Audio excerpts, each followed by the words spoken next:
G5 Hindi अध्याय 41-36 पूंछ मुट्ठी तकनीक सीखने के लिए तैयार है। डोजो के शिक्षण सत्र के अंत में ताओ यू दौड़कर स्मिथ के पास गया, जिससे स्मिथ पूरी तरह से हतप्रभ रह गया। उन्होंने ताओ यू को 3 दिन बिताने का इरादा किया था ताकि वह तकनीक को तेजी से सीख सके। आपने कितने युआन बल का इस्तेमाल किया? क्या आप इतने अमीर हैं? युआन बल त्वरण एक महान बात है, लेकिन त्वरण जितना तेज होगा, लागत प्रभावशीलता उतनी ही कम होगी। मैं सभी 5 मुट्ठी तकनीकों में निपुणता हासिल करना चाहता हूं और फिर अपने जीवित रहने की क्षमताओं को जितना संभव हो सके बढ़ाने के लिए रसातल में जाना चाहता हूं, ताओ यू ने स्पष्ट रूप से कहा, जिससे स्मिथ रुक गया और फिर उसने आह भरी। मुझे पता है कि आपने सिर्फ 3 प्रयासों के बाद ही स्टांस स्किल में महारत हासिल कर ली है। आपकी प्रतिभा वाकई प्रभावशाली है, लेकिन चूंकि हमें मुट्ठी तकनीक के लिए एक परिचयात्मक कौशल बनाने के लिए भी एक कौशल को सरल बनाना पड़ता है, इसलिए आप उनकी जटिलता की सराहना कर सकते हैं।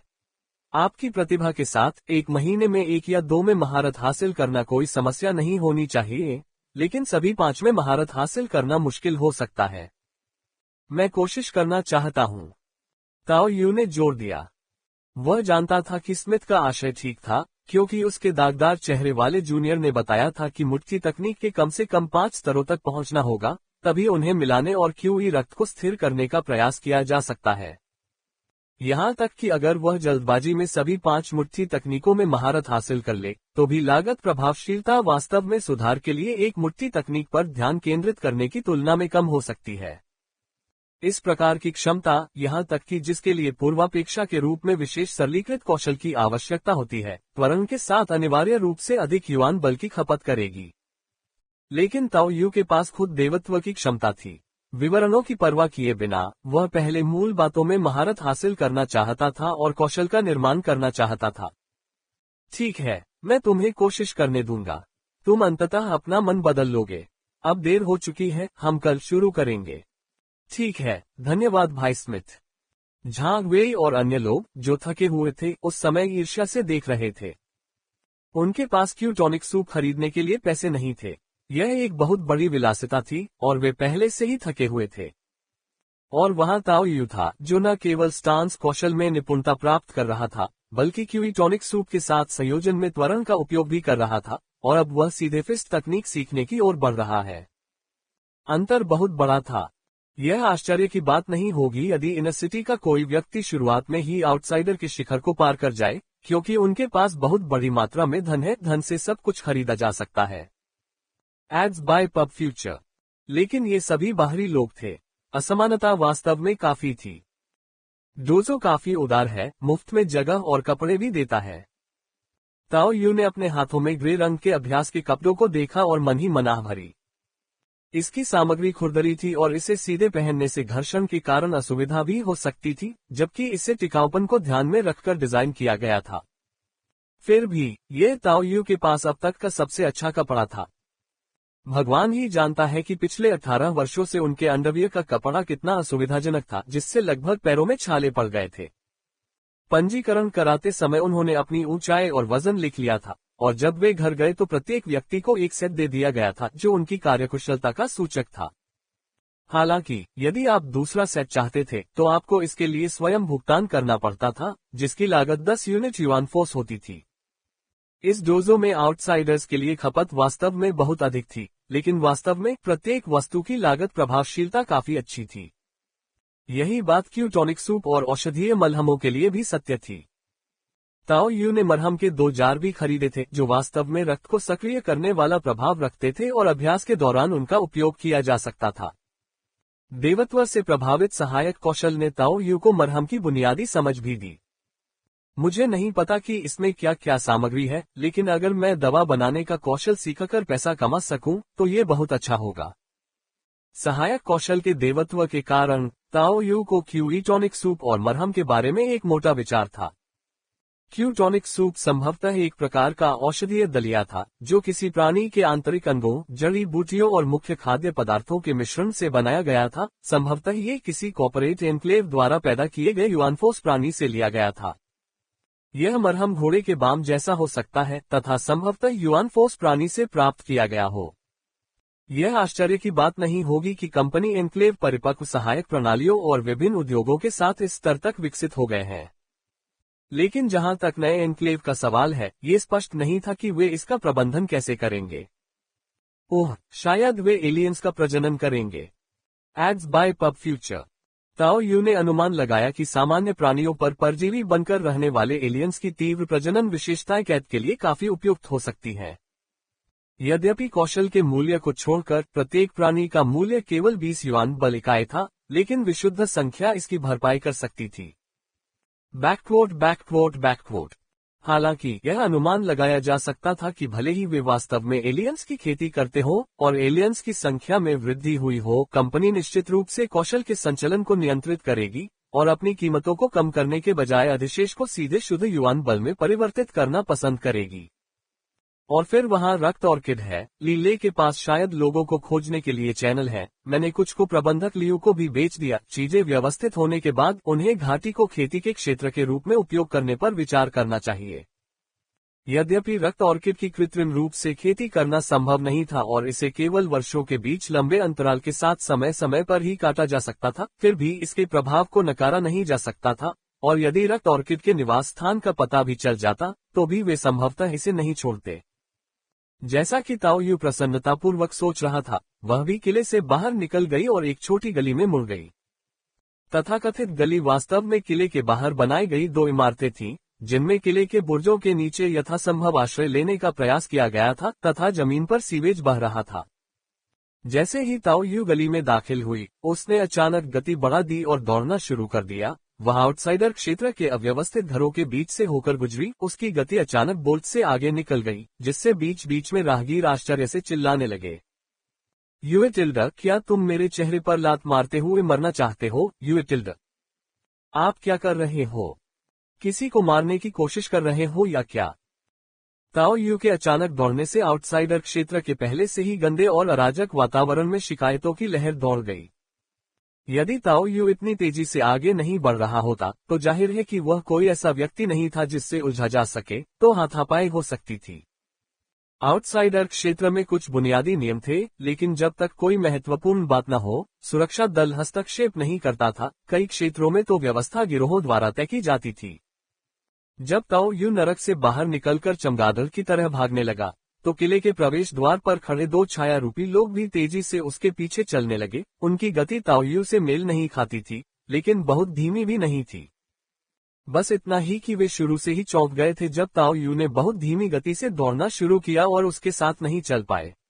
जब उन्हें एहसास हुआ कि वे थोड़ी देर तक पीछा करने के बाद उसे खो चुके हैं, तो उन्होंने जमकर गालियां दी। अरे, इतनी तेज भाग रहे हो! ऐसा लगता है कि उसने जो कहा कि सारे फूल खा लो, वह बकवास नहीं था, बल्कि सचमुच में सही था। एड्स बाय पब फ्यूचर। वे दोनों ठेठ बाहरी लोगों की तरह कपड़े पहने हुए थे, लेकिन इससे पहले उन्होंने जो तेजी दिखाई थी वह वास्तव में प्रभावशाली थी। उन्होंने आसपास की भीड़ को बुरी नजर से देखा, जो उन्हें शत्रुता से देख रही थी, और पीठ में गोली लगने से बचने के लिए वे जल्दी से उस क्षेत्र से बाहर चले गए। जैसे ही वे चले गए, ताओ यू की आकृति धीरे धीरे उनके पीछे एक गली की छाया से उभरी, अपनी आंखों में गहरी नजर के साथ उनके पीछे हटते हुए आकृतियों को देख रही थी। तो ये सिर्फ मेरी चिंता नहीं थी, वे दूसरे दिन ही आ गए, बहुत उत्सुक थे। हो अगली सुबह मैं सीधे हाउंड फोर्ट्रेस आया और फिर सामान बेचा, कौशल सीखा। ये दोनों व्यक्ति किले में नहीं आए थे, जिसका अर्थ संभवतः ये है कि वे हथियार लेकर आए थे। चाहे वे किसके लिए काम कर रहे थे, ये निश्चित रूप से ब्लड ऑर्किड से संबंधित था। एक छोटी सी संभावना है कि यह मैनेजर लियू की तरफ से हो सकता है, लेकिन अधिक संभावना है कि यह लीले या किसी ऐसे व्यक्ति से हो जिससे लीले ने संपर्क किया हो। हालांकि मेरी गतिशील दृष्टि के सामने उनका पीछा करना बेकार हो गया। उनकी आंखों के कोने से मेरी ओर देखना और उनके चेहरे के भावों में आए हल्के फुल्के बदलाव ताओ यू के लिए बिल्कुल स्पष्ट थे। सुरक्षाकर्मी नहीं, जो सबसे खराब स्थिति से बेहतर है, ताओ यू ने राहत के साथ सोचा।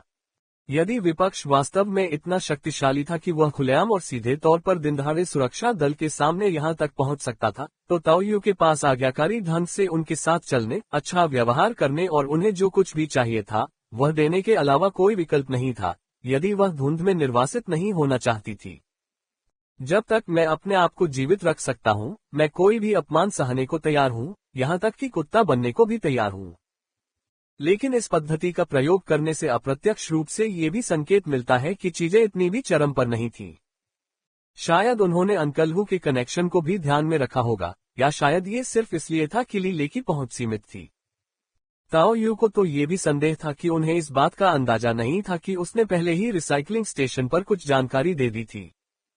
तस्क टिल्डा, केवल एक रिसाइकलिंग स्टेशन पर निर्भर रहना अभी भी थोड़ा जोखिम भरा था। मुझे डोजो में कुछ निःशुल्क जानकारी भी देनी चाहिए थी। मेरी योजना पर्याप्त व्यापक नहीं थी। मैं अभी भी एक कमजोर व्यक्ति हूँ जिसके पास बहुत कम शक्ति है, और अंकल हू का समर्थन भी उतना मजबूत नहीं है। मैं केवल यथासंभव लाभ उठाने का प्रयास कर सकता हूँ। ताओ यू ने कभी भी अपने आप को बहुत होशियार नहीं माना, लेकिन जैसा कि कहावत है, आपको सुअर का मांस खाने की जरूरत नहीं है, ये देखने के लिए कि उसका पीछा किया जा रहा है। इस सूचना प्रधान नेटवर्क में बहुत सारे सिद्धांत वास्तव में काफी सीधे हैं। जब व्यक्तिगत शक्ति की कमी हो तो हितों और जोखिमों को यथासंभव फैलाना आवश्यक हो जाता है। यदि रिसाइकलिंग स्टेशन पर्याप्त नहीं है तो डोजो को भी इसमें शामिल करें। NOWELLBEIN.CO। आखिरकार कुछ लाभ प्राप्त करने के लिए मुफ्त जानकारी देना उचित ही था। आसमान की ओर देखते हुए, जो लगातार बादलों से घिरा हुआ था, अब ये स्पष्ट रूप से अंधेरा हो रहा था। ये स्पष्ट संकेत था कि रात जल्दी ही होने वाली थी। ताओ यू ने अपनी गति तेज कर दी। मुझे आशा है कि आज रात कोई आश्चर्यजनक हमला नहीं होगा। मेरे पास जो 10,000 युआन से कुछ अधिक बल बचा है, वह महत्वपूर्ण है, और इसे पुनर्प्राप्ति पर बर्बाद न करना ही बेहतर होगा। 37 कचरा पर्वत। मैं वापस आ गया हूँ। ताओ यू ने पीछे की ओर ट्रैक करने के लिए स्टेल्थ का उपयोग करने का विकल्प नहीं चुना। दिन के समय वहां बहुत अधिक लोग थे, और लगातार छाया से बचकर निकलना बहुत समय लेने वाला और थकाऊ काम था। अब ताओ यू का मुख्य उद्देश्य समय को यथासंभव बढ़ाना था, तथा संदेश को और अधिक फैलाना था, जिससे स्वाभाविक रूप से समस्या का समाधान हो जाता। अपनी जन्मजात प्रतिभा और क्षमता को उजागर करते हुए, वह अपने कमजोर क्षणों में सीधे टकराव में शामिल नहीं होना चाहते थे। अपने पिछले जीवन की दुनिया से प्रभावित होकर ताओ यू अभी भी सद्भाव को प्राथमिकता देता था। जोसेफ की हत्या एक दुर्घटना थी। उस आदमी ने ताओ यू को लुभाने के लिए कुछ ऐसा इस्तेमाल किया था जिससे वह नफरत करता था। खाना मेज पर रखा है। माँ और पिताजी पहले ही रसातल में लौट चुके हैं। उसकी भाभी लिली ने अपने हाथ एप्रन पर पोंछे। क्या शिव वापस आ गया है? आज तो कुछ नहीं हुआ, है ना? ताओ यू ने उदासीन भाव से पूछा। वह दोपहर को वापस आया और कहा कि वह आज रात एक दोस्त के घर पर रुकेगा। ली ने फिर आह भरी। वह अपना अधिकांश समय परिवार की देखभाल में बिताती थी, और ताओ से इतनी कम उम्र में सारी रात बाहर रहती थी, इसलिए उसे हमेशा चिंताएं रहती थीं। ये ठीक है, अब वे बड़े हो गए हैं, लड़कों को कोई नुकसान नहीं होगा। ताओ यू ने अपनी भाभी के चेहरे के हाव भाव देखकर जान लिया कि फिलहाल घर में कोई भी परेशान करने नहीं आया है। जहां तक उसके छोटे भाई का सवाल है, ताओ यू वास्तव में चिंतित नहीं था। वह हमेशा से ऐसा ही था। डोजो में बहुत सारा क्यूटोनिक सूप पीने के बावजूद मेज पर पके हुए मांस और सफेद चावल के साथ तले हुए अचार के कटोरे को देखकर ताओ यू ने अभी भी अपना पेट सहलाया। पहले स्टेल्थ का उपयोग करते हुए उसने जो ऊर्जा खर्च की थी, उसे पुनः प्राप्त करने की आवश्यकता थी। माँ और पिताजी ने कहा कि जब तुम घर पर हो तो तुम्हें अधिक मांस खाने की कोशिश करनी चाहिए, और वे सभा स्थल से भी कुछ मांस लाने के लिए खोज लेंगे। ताओ यू ने माता पिता की इस चिंता को अस्वीकार नहीं किया। वर्तमान दुनिया में मांस महंगा था, लेकिन एबिस सभा क्षेत्रों में इसे प्राप्त करना बहुत आसान था। एकमात्र समस्या ये थी कि इसे ले जाना सुविधाजनक नहीं था। कभी कभी वे अभियान से लौटने वाले सहकर्मियों पर कुछ चीजें लाने और संदेश देने के लिए निर्भर होते थे। भोजन समाप्त करने के बाद आकाश पूरी तरह से काला हो गया था। चूंकि ली जियांग ने पहले ही वापस न आने का जिक्र कर दिया था, इसलिए लिली ने जल्दी ही दरवाजा बंद कर दिया और कुंडी लगा दी। फिर वह बर्तन धोने चली गई। Ads bye pub future. Tao Yu ऊर्जा बचाने के लिए अपने कमरे में लौट आया। वह आज रात सोने की योजना नहीं बना रहा था, उसे सतर्क रहना था। कम से कम जब तक खबर पूरी तरह फैल न जाए, तब तक वह इस सतर्कता को बनाए रखने का इरादा रखते थे। खिड़की को ढकने वाले कार्डबोर्ड को थोड़ा ऊपर उठाकर एक बड़ा अंतर बनाते हुए ताओ यू ने अपने हाथ से खिड़की का आकार मापा, फिर बिस्तर पर वापस चला गया। ऐसा लगता है जैसे रसातल में अकेले बिताई गई वो रातें फिर से आ गई हैं। ताओ यू ने मन ही मन आह भरी। जो व्यक्ति लड़ाई झगड़ा और हत्या करना पसंद नहीं करता, उसके लिए इन मामलों से निपटना वाकई सिरदर्द था। आशा है सब कुछ सुचारू रूप से चलेगा। जैसे जैसे रात होती गई, बाहर घना अंधेरा हो गया और स्वायत्त तोपों की आवाजें बीच बीच में सुनाई देने लगी। ताओ यू, जो अपनी ऊर्जा को संरक्षित करने के लिए आंखें बंद करके बिस्तर पर लेटा हुआ था, अब उसने अपनी आंखें खोल ली। घर के बाहर सचमुच बहुत हंगामा था। सांस अनिच्छा से उठते हुए ताओ यू अगले ही पल छाया में गायब हो गया। वह छाया में विलीन हो गया और खिड़की से बाहर खिसक गया। छाया से बचने की युक्ति ने ताओ यू को दीवारों के आर पार चलने की अनुमति नहीं दी, लेकिन जब तक पर्याप्त दरार थी, वह जेली की तरह उसमें से फिसल सकता था। उसके चारों ओर की धब्बेदार परछाइयां तेजी से स्थानांतरित हो गईं, कुछ हद तक भौतिक टकरावों की मात्रा को अनदेखा करते हुए, जिससे ताओ यू बिना किसी ध्वनि या निशान के आगे बढ़ गया, जो दिन के समय उड़ान के दौरान उसकी गति से कहीं अधिक तेज था। उसे घर के पीछे चक्कर लगाने में 2 सेकंड से भी कम समय लगा, तथा वह उन 2 आकृतियों के पास पहुंच गया, जो अभी अभी खेत की बाड़ फांद कर आई थीं। छत पर लगी स्वायत्त तोप केवल धुंधले अथाह जीवों को ही निशाना बना सकती थी, किसी बुद्धिमान रक्षा प्रणाली को नहीं, जिसके कारण ये दोनों व्यक्ति इसे पूरी तरह से नजरअंदाज कर सके। वे परिचित लग रहे थे, वे उसी दिन वाले 2 लोग थे, लेकिन उन्होंने नए कपड़े पहन लिए थे। दिन के समय वे दोनों सामान्य बाहरी लोगों की तरह गंदे और अस्त व्यस्त कपड़े पहने हुए थे, लेकिन इस बार वे 2 सेट काले सामरिक गियर में थे। सामरिक जेबों में विभिन्न वस्तुएं भरी हुई थीं, तथा प्रत्येक व्यक्ति के हाथ में MP5 जैसी एक छोटी सी मशीन गन थी, जिसमें साइलेंसर लगा हुआ था, जिससे स्पष्ट रूप से दुर्भावनापूर्ण इरादे का संकेत मिलता था। इसमें उन्होंने अपने सिर पर रात्रि दृष्टि चश्मा भी लगा रखा था, और दोनों व्यक्तियों में व्यावसायिकता की भावना झलक रही थी, जो उस समय की जर्जर छवि से बिल्कुल विपरीत थी, जब वे पहले उनका पीछा कर रहे थे। यदि ताओ यू की असाधारण दृष्टि न होती, तो शायद वह उन्हें मौके पर पहचान नहीं पाता। उनके गियर को देखकर ताओ यू की निगाहें धीरे धीरे छाया के भीतर से काली हो गईं। वह तो पहले ही पीछे हट चुका था, फिर वे उस पर दबाव क्यों डाल रहे थे? Ads bye pub future. बिना कुछ बोले खेत की बाड़ फांद कर आगे बढ़ने के बाद दोनों व्यक्तियों ने एक दूसरे को देखा, जिससे स्पष्ट था कि सब कुछ पूर्व नियोजित था। उन्होंने कई सामरिक हस्त संकेतों के साथ संवाद किया, जिसमें एक व्यक्ति झुककर तेजी से आगे बढ़ रहा था। ये स्पष्ट था कि उनमें भी संभवतः छिपने के समान ही कौशल था। उनके सामरिक जूते चलते समय कोई आवाज नहीं करते थे, तथा वे तेजी से चलते थे। हालांकि जैसे ही आगे वाला व्यक्ति कोने में पहुंचा और दरवाजे का बोल्ट खोलने के लिए खंजर निकाला, पीछे से हड्डियों के टूटने की हल्की सी आवाज आई। एक क्षण में उसकी रीढ़ में ठंडक सी दौड़ गई। वो उस ध्वनि से भली भांति परिचित था। ये गर्दन मरोड़ने की आवाज थी। बिना किसी हिचकिचाहट के उसने खंजर को अपने पीछे लहराया, जबकि उसका दूसरा हाथ पहले से ही बंदूक के हैंडल को पकड़ चुका था।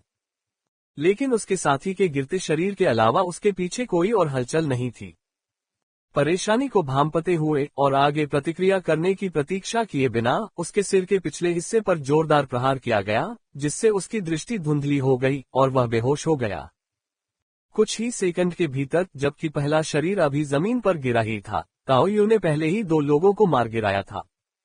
शीघ्रता से खोज करते हुए ताओ यू को 2 सामरिक हेडसेट मिले और माइक्रोफोन तोड़ने से पहले वह एक क्षण के लिए झिझका, फिर उसने उन्हें अस्थायी रूप से अपने कान के पास रख लिया। लेकिन ऐसा लग रहा था कि उनका इस्तेमाल केवल दोनों के बीच निजी बातचीत के लिए किया जा रहा था। कोई आवाज नहीं आ रही थी। फिर एक हाथ में एक शव और दूसरे हाथ में बेहोश व्यक्ति को उठाकर वह सीधे रेलिंग के ऊपर चढ़ गया और कूड़े के पहाड़ की दिशा में चल पड़ा। बाहरी शहर में रातें लगभग काली होती थीं, तारों या चांद की रोशनी नहीं होती थी। भीतरी शहर की दीवारों पर केवल कुछ रोशनियां ही हल्की सी दिखाई देती थीं। ताओ यू की तरफ से अपनी उंगलियां देखना लगभग असंभव था, लेकिन ताओ यू की आंखों में इस वातावरण का हर विवरण अभी भी स्पष्ट रूप से दिखाई दे रहा था। रात के समय बाहरी शहर की सड़कें भी उतनी ही गंदी थीं, लेकिन वहां कोई भी मानव आकृति नहीं थी। केवल घरों के अंदर से कभी कभार खांसी की आवाजें आती थीं, यहां तक कि कुत्तों के भौंकने की आवाज भी नहीं आती थी। रात के सन्नाटे में केवल दूर से आती गोलियों की छिटपुट आवाजें ही क्षणिक सजावट का काम करती थीं। ताओ यू 2 पुनर्तः सशस्त्र वयस्कों को साथ लेकर तेजी से आगे बढ़ा। उसकी गति जरा भी धीमी नहीं हुई। इसके साथ ही वह अपने आसपास के वातावरण पर भी नजर रखता रहा तथा उसे बैकअप गिरोहों की उपस्थिति की चिंता सता रही थी। उन्होंने उनकी ताकत का अंदाजा लगाने के लिए जानबूझकर खुद को दिखाया था। बुलेट टाइम से लेस और बैकअप के रूप में स्टील थक के साथ और पर्याप्त युआन बल के साथ ताओ यू के पास जांच के लिए राजधानी थी। शायद इसे अच्छी खबर माना जा सकता है, मुख्य हेडसेट के समान, यहाँ तक कि जब ताओ यू कचरा पहाड़ के सामने पहुंचा तब भी कोई नया हमला नहीं हुआ था। हाँ, हमारे परिवार को संभालने के लिए इस स्तर की ताकत वास्तव में पर्याप्त से अधिक है, ताओ यू ने आत्महीनता भरी हंसी के साथ कहा। कभी कभी कम आंका जाना इतनी बुरी बात नहीं होती। आगे काले रंग का कूड़े का पहाड़ था जिसमें तरह तरह के कचरे का ढेर लगा हुआ था और ऊपर की सड़कों से भी अधिक तीखी गंध आ रही थी। कचरे और बदबू के अलावा वहां कई लाल बिंदु भी थे जो कभी कभी कचरे में इधर उधर भागते हुए कुछ खोजते रहते थे। Ads bye pub future. Tao Yu की दृष्टि ने आसानी से पहचान लिया कि ये लाल बिंदु विशाल चूहों की आंखें थीं। प्रत्येक चूहा एक छोटी बिल्ली के आकार का था और ताओ यू की उपस्थिति से डरने के बजाय उनमें से कई बिना किसी डर के सीधे उसकी ओर देख रहे थे। उनकी लाल आंखें क्रूरता से भरी हुई थीं।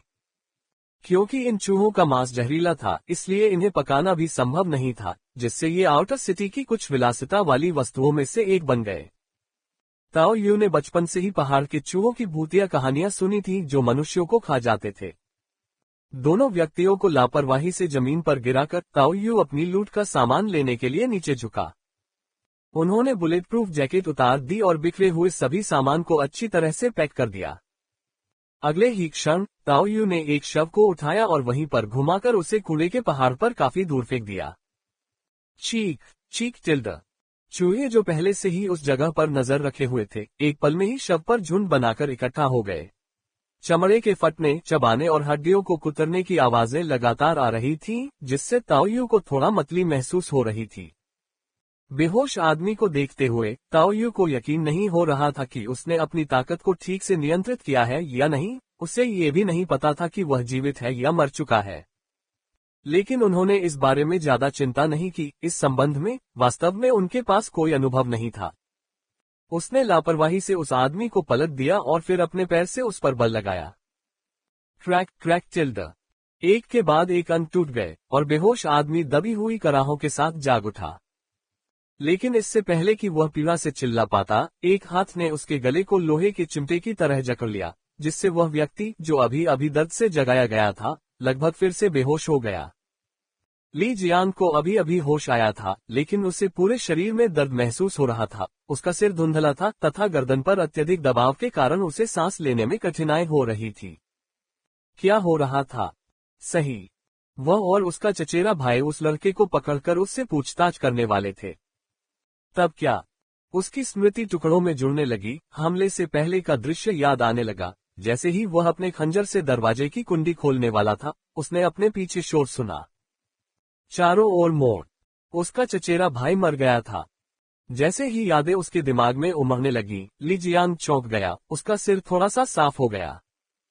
रात्रि दृष्टि चश्मा पहले ही हटा दिया गया था, जिससे उसके सामने सब कुछ अंधेरा हो गया था। ली जियांग केवल कुछ गहरे लाल बिंदु देख सकता था और एक असहनीय दुर्गंध उसके नथुनों में घुस रही थी। साथ ही उसके कानों के पास सरसराहट की आवाज भी आ रही थी। इससे ली जियांग का दिल अचानक डूब गया। स्पष्ट दृश्य न होने पर भी वह जानता था कि वह कहाँ है। कचरे का पहाड़। उसने जो गंदे काम किए थे उनमें इस जगह से संबंधित कुछ काम भी शामिल थे। सब खत्म हो गया। 43-38वीं परिवार। ली जियांग के दिल में निराशा की लहर दौड़ गई, क्योंकि उसे पता था कि वह अपने भाग्य से बच नहीं सकता। उन्होंने उसे तुरंत नहीं मारा, इसका एकमात्र कारण कुछ जानकारी निकालना था। अब तक उसे ये भी नहीं पता था कि उसे किसने पकड़ा है। रात बहुत अंधेरी थी और ऑक्सीजन की कमी से उसकी दृष्टि धुंधली हो गई थी। उसकी गर्दन को पकड़े हुए व्यक्ति पूरे समय उसके पीछे था और वह केवल यह महसूस कर सकता था कि उनकी ताकत बहुत अधिक थी। आगे बढ़ो और पूछो, बस मुझे जल्दी से खत्म कर दो। उसके दबे हुए गले से एक धीमी आवाज निकली। उन्होंने ऐसा कहा, लेकिन क्या वह सच उत्तर देंगे, ये तो केवल स्वर्ग ही जानता था। तुम रात को वहां क्यों गए थे? तुम्हें सब क्या पता है? ताओ यू ने कर्कश और गहरी आवाज में पूछा। ताओ यू के सवाल पर ली जियांग का दिल धड़क उठा। दूसरे पक्ष को पता नहीं था। जैसे जैसे उसके विचार धीरे धीरे वापस आए, ली जियान के मन में एक नया विचार आया। हाँ, उसे और उसके साथी को बिना किसी जवाबी हमले के ही काबू में कर लिया गया था। यह ऐसा कुछ नहीं था जो वह बदमाश और उसका परिवार कर सकता था। यह अवश्य ही कोई तृतीय पक्ष बल होगा। एक दिन के लिए किले में घूमने आए उस युवक के बारे में सोचते हुए क्या वह बाहर से मदद भी लेकर आया था? ली जियान को तुरंत अपने दिमाग में सबसे बढ़िया स्पष्टीकरण मिल गया। ऐसी ताकत किसी बाहरी व्यक्ति के पास नहीं होगी। यह आशापूर्ण था। मुझे नहीं पता कि उस बच्चे ने आपको क्या बताया, लेकिन जो भी रहस्य वह जानता है वह हम भी जानते हैं। हमारा मूल इरादा उसे ले जाना और चुप रहना था, लेकिन अप्रत्याशित रूप से उसने पहले ही राज उगल दिया। बीच बीच में आती आवाज ताओ यू तक पहुंची, जिसने थोड़ा सा सिर हिलाया। तुम्हें उस चीज के बारे में पता है? हाँ सर, वास्तव में हम सहयोग के लिए बेहतर भागीदार हैं। साउथ सिटीली परिवार सर ने हमारे बारे में सुना होगा। उस गवार को क्या अधिकार है कि वह कुछ वादा करे? हमारे साथ सहयोग करना बेहतर होगा। आवाज कुछ गुस्से और शर्मिंदगी से भरी हुई लग रही थी। ये सुनकर ली जियान को अंदर ही अंदर और भी अधिक खुशी महसूस हुई। ली परिवार, गहरी आवाज कुछ हद तक सतर्क लग रही थी। तुम झूठ बोल रहे हो। तुम इनर सिटी से हो। अगर तुम सच में सहयोग करना चाहते थे तो तुम हम बाहरी लोगों की मदद क्यों ले रहे थे? आवाज कुछ गुस्से और शर्मिंदगी से भरी हुई लग रही थी। ये सुनकर ली जियान को अंदर ही अंदर और भी अधिक खुशी महसूस हुई। शुद्ध बाहरी ताकतें, ये शानदार था, एक मौका था। कृपया नाराज न हो सर, मैं सच कह रहा हूँ। चूंकि इस दिलचस्पी के कारण हम आंतरिक शहर में वापस आ सकते हैं, इसलिए कबीले के नेता ने इस बार खुद ही विकास का काम करने का फैसला किया। यही कारण है कि हम दोनों ने जो कदम उठाया है वे सीधे संपर्क में हैं। कबीले के नेता ने सफलता सुनिश्चित करने के लिए भाग लेने के लिए पात्र सभी महत्वपूर्ण परिवार के सदस्यों को वापस बुलाया है। वास्तव में बिल्कुल, अगर हमें वाकई इनर सिटी से कोई कनेक्शन मिल जाता तो हम इस नौजवान को पकड़ने की जहमत नहीं उठाते। हम उसे आसानी से एकीकृत कर लेते, क्योंकि नए डेवलपमेंट जोन में बी ग्रेड लड़ाकू प्रतिभा काफी दुर्लभ है और वह एकीकरण से इनकार नहीं करता। जीवित रहने के लिए आतुर ली जियान उल्लेखनीय रूप से ईमानदार था। ये सुनकर ताओ यू ने सोचा कि सचमुच यही स्थिति थी। लानत है, खुद को ही क्यों निशाना बनाया? क्या ये स्थिति को नियंत्रित न कर पाने के डर से नहीं था? इनर सिटी के समर्थन के साथ ऐसे मामलों की चिंता क्यों करें? एकीकरण के लिए एक निश्चित राशि की पेशकश करना सही होता। सामान्यतः क्या कोई इसे अस्वीकार करेगा? और सबसे महत्वपूर्ण बात यह है कि दूसरे पक्ष की जुबान फिसलने से उनकी क्षमताएं भी पूरी तरह उजागर हो गईं। बी ग्रेड प्रतिभा, यद्यपि केवल एक दिन ही बीता था, फिर भी उन्होंने इसे कभी गुप्त नहीं रखा तथा पूरी तरह खुले और स्पष्टवादी रहे।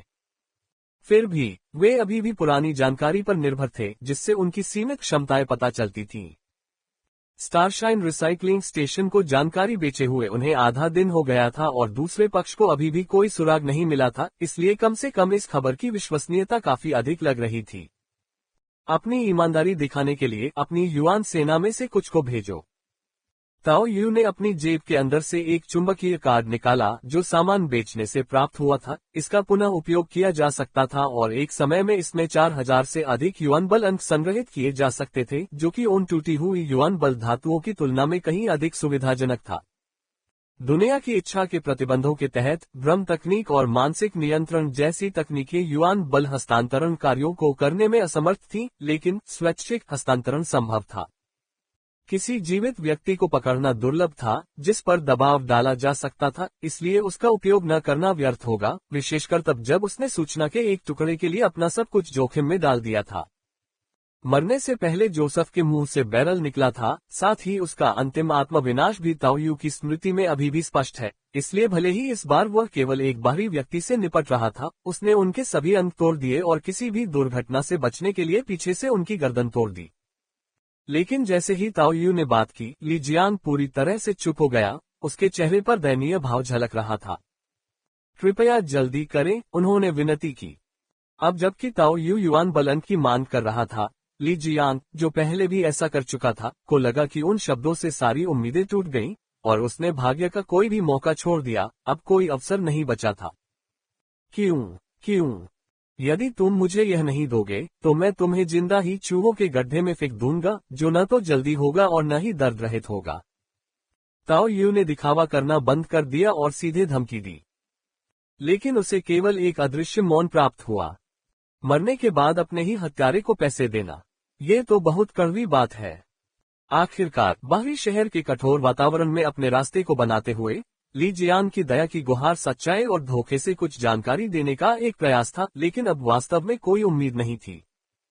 ये समझते हुए कि यह बेकार हो सकता है, ताओ यू ने अधिक बल लगाया और दूसरे की गर्दन तुरंत तोड़ दी।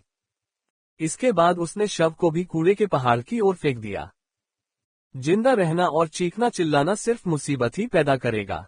डराने की तरकीब बेकार साबित होने के बाद यह कोशिश अब और सार्थक नहीं रही। हमारा परिवार हमेशा कड़ी मेहनत करता रहा है, महीने में मात्र 300 रुपये कमाता रहा है, दूसरों के प्रति दयालु रहा है, मदद करने को तैयार रहा है, तो फिर हमें क्यों धकेला जा रहा है? ताओ यू ने एक बार फिर अपने पीछे चूहों के झुंड की हलचल सुनी और पलटकर आंतरिक शहर की दीवार की दिशा में चल दिया। ली परिवार एकाधिकार करना चाहता है और आंतरिक शहर में वापस लौटना चाहता है। इसका मतलब है, ये केवल आप हैं। ली परिवार एक कबीला जो आंतरिक शहर से बाहरी शहर में चला गया। यद्यपि वे अब आंतरिक शहर में नहीं रह सकते थे, लेकिन एक बार जब वे बाहरी शहर में आ गए, तब भी वे एक उल्लेखनीय शक्ति का हिस्सा थे। उनका पीछे हटना मुख्यतः कबीले की रीढ़, सबसे मजबूत सदस्य तथा प्रमुख सदस्यों के एक समूह के विश्व के एक टुकड़े की ओर अभियान में मारे जाने के कारण हुआ था। ली परिवार के लिए इनर सिटी छोड़ना भी आत्मसंरक्षण का कार्य था और कुल मिलाकर ये काफी सम्मानजनक था। इसलिए उन्होंने जल्दी ही बाहरी शहर में अपने पैर जमा लिए और एक मजबूत ताकत बन गए। ली परिवार के समकालीन कबीले के नेता ली हुई प्रवर्तन प्राधिकरण के 4 उपकप्तानों में से एक थे, जो दक्षिण शहर क्षेत्र के प्रभारी थे। इसके अलावा ली हुई चारों उपकप्तानों में से एकमात्र ऐसी थी जिसमें यांत्रिक वृद्धि का कोई निशान नहीं था, कुछ हद तक प्रवर्तन प्राधिकरण कप्तान जी चुवान के समान।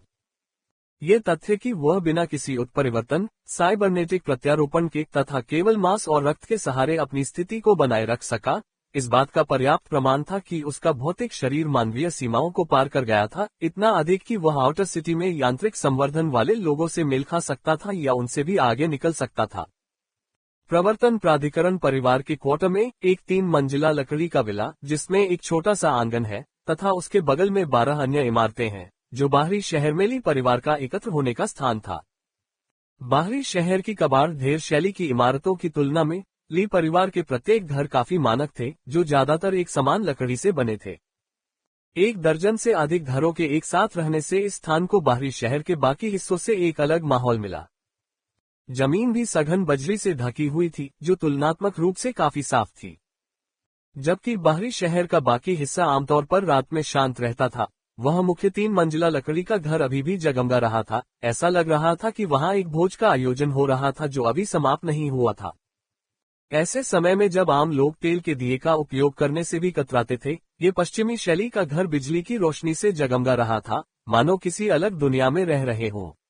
39 ली कबीले के नेता का जीवन अनुभव। ली परिवार की रात अभी भी नीचे शराब की दावत के साथ जीवंत थी, लेकिन तीसरी मंजिल पर अध्ययन कक्ष में ली ले और उनके पिता ली हुई दिन भर की घटनाओं पर सहजता से चर्चा कर रहे थे। पिताजी, अभी हमारे पास स्टाफ की कमी है। ग्रेड बी लड़ाकू प्रतिभा वास्तव में एक अच्छी संभावना है, साथ ही एक साफ सुथरी पारिवारिक पृष्ठभूमि भी। अगर हम उसे खुशी से नियंत्रित करते हैं और एक ऋण नोट सुरक्षित करते हैं, तो हमें उस पर पूरा नियंत्रण रखने में सक्षम होना चाहिए, है ना?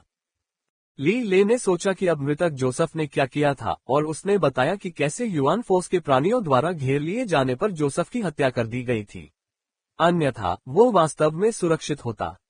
नए सभा स्थल पर लोगों की आवश्यकता थी और परिवार के कुछ युवा लोगों पर धीरे धीरे कार्यभार संभालने के लिए निर्भर रहना काफी कठिन था। यदि आपकी प्रतिभा ग्रेड सी तक पहुंच जाती, यहाँ तक कि सिर्फ सी तक भी, तो मैं उसे लेने की व्यवस्था कर देता। लेकिन आपका ग्रेड डी डायनामिक विजन, हालांकि सैद्धांतिक रूप से सामान्य ग्रेड बी लड़ाकू प्रतिभा के समान ही है, फिर भी निश्चित जीत की गारंटी नहीं देता है, ली हुई ने गंभीरता से कहा। जब ली ले पहली बार विनो से मिले तो उन्होंने भी अपनी प्रतिभा को कमतर आंकते हुए दावा किया कि यह केवल ग्रेड डी डायनामिक विजन था, लेकिन वास्तव में ये ग्रेड डी था। डायनामिक विशन जैसी विशेष लड़ाकू प्रतिभाएं वास्तव में सामान्य लड़ाकू प्रतिभाओं से 2 स्तर अधिक है। परिवार की नाइट ब्रीदिंग तकनीक के साथ मिलकर ली ले को पूरी तरह से भरोसा था कि वह दूसरे को दबा सकता है, लेकिन उसके पिता ने इसकी अनुमति नहीं दी क्योंकि वे सभी परेशानियों से बचना चाहते थे जिससे उसे कमतर आंका जाने का एहसास हो, और उसने असंतुष्ट होकर उत्तर दिया, तो क्या हुआ अगर वह ताओहू का भतीजा है, भले ही वह उसका बेटा ही क्यों न हो। प्रतिभा के समान स्तर पर वे मेरी तुलना कैसे कर सकते हैं। कम से कम आउटर सिटी में ली ले को मनोवैज्ञानिक लाभ था। यदि जोसेफ किसी को नौकर के रूप में रखना चाहता था तो वह ऐसा क्यों नहीं कर सकता था। हमारे परिवार का डायनामिक विजन वास्तव में एक सम्मानजनक प्रतिभा है। ये हमारे लिए इन सिटी में पैर जमाने का आधार था। आमने सामने की लड़ाई में आप उससे आसानी से हरा सकते हैं, खासकर परिवार द्वारा दिए जाने वाले समर्थन के साथ जो उसके मुकाबले कहीं ज्यादा है। ली हुई ने ली ले की बातों का कोई जवाब नहीं दिया, बल्कि सहजता से उठकर उसके कंधे पर थपथपाने लगी। हालांकि गतिशील दृष्टि एक ऐसा कौशल है जो शूटिंग और यहां तक कि घात लगाने के लिए भी उपयुक्त है।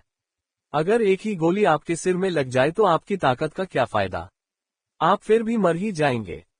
ली ले ने जवाब देना चाहा, लेकिन एक पल के लिए उसे समझ नहीं आया कि वह क्या जवाब दे। अगर हम अभी भी इनर सिटी फोर्स होते तो कोई फर्क नहीं पड़ता, लेकिन अभी जोखिम लेने की कोई जरूरत नहीं है। हम धीरे धीरे आगे बढ़ सकते हैं। जैसे ही उसने ये कहा, ली हुई अपने हाथों को पीछे की ओर जोड़कर मुड़ा और एक बुद्धिमान मुस्कान प्रकट की।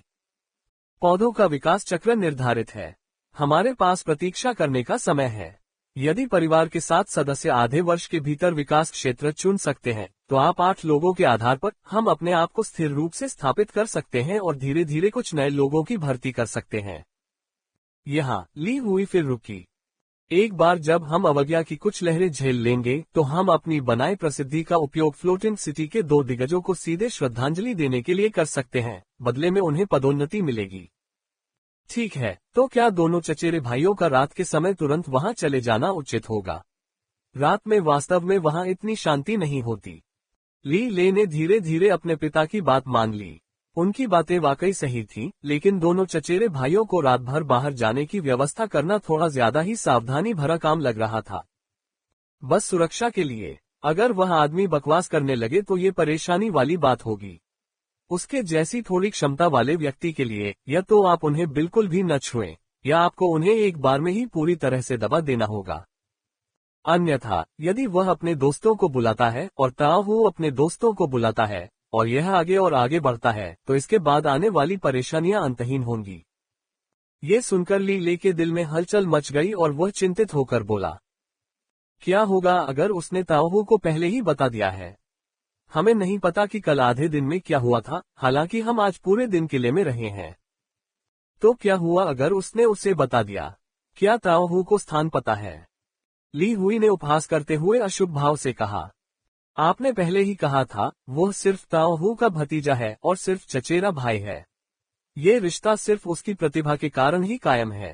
ताओहू अपनी जीवित प्रतिभा के लिए जोखिम उठा सकता है, लेकिन एक बार व्यक्ति मर गया तो सब कुछ खत्म हो गया। इसके बाद ली हुई ने ली ले को एक अर्थपूर्ण मुस्कान दी। थोड़ा और सीखो। भविष्य में तुम्हें नए सभास्थल पर अपने दम पर खड़ा होना होगा। हमारे लिए परिवार की नई पीढ़ी का नेतृत्व करना होगा। एक चींटा। ली हुई का मुस्कुराता हुआ सिर आसमान में उठ गया, गर्दन से खून बहने लगा, जिससे ली ले पूरी तरह से अचंभित रह गया। उसने ताओयू की आकृति को भी देखा, जिसके सिर और गर्दन के बीच खून के छींटे पड़ रहे थे और उसके अंदर एक चाकू घुसा हुआ था। एक ताजा उभरी हुई स्याही की पेंटिंग की तरह उसका शरीर अभी भी काली धुंध के भंवर से ढका हुआ था। यो भाई ली, हम फिर मिलेंगे। उसके चेहरे पर खून की बूंदें थीं। ताओयू मुस्कुराया और हंसा। ताओयू, वह कैसे संभव है? यह नहीं हो सकता। वह यहाँ क्यों है? मेरे पिता का सिर। यह नकली है। ये सब नकली है। ली ले के मन में यह अंतिम विचार था। जैसे ही उसने अपना मुंह खोला, ताओयू ने कौशल ओवले से उबरते हुए एक और हैंडगन उठाई। टकराना। गोली ली ले के मुंह से होकर गुजरी, जिससे उसका सिर फट गया और हर जगह खून फैल गया। अचानक गोली चलने से बाहर चल रहे भोज समारोह में भी रुकावट आ गई। संगीत बंद हो गया और सीढ़ियों तक भागने की आवाज गूंजने लगी। लकड़ी की सीढ़ियां और फर्श हल्के से हिल रहे थे और भ्रमित करने वाली आवाजें सुनाई दे रही थी। क्या वह गोलीबारी थी? क्या हुआ? चलो चलें, देखें। अंकल की पढ़ाई, क्या गड़बड़ है? ली परिवार के सभी प्रमुख लोग उपस्थित थे और भले ही वे आंतरिक शहर से हट गए थे, ली परिवार अभी भी एक महत्वपूर्ण शक्ति था जो शहर के दक्षिणी बाहरी इलाके में सम्मान और प्रभाव रखता था।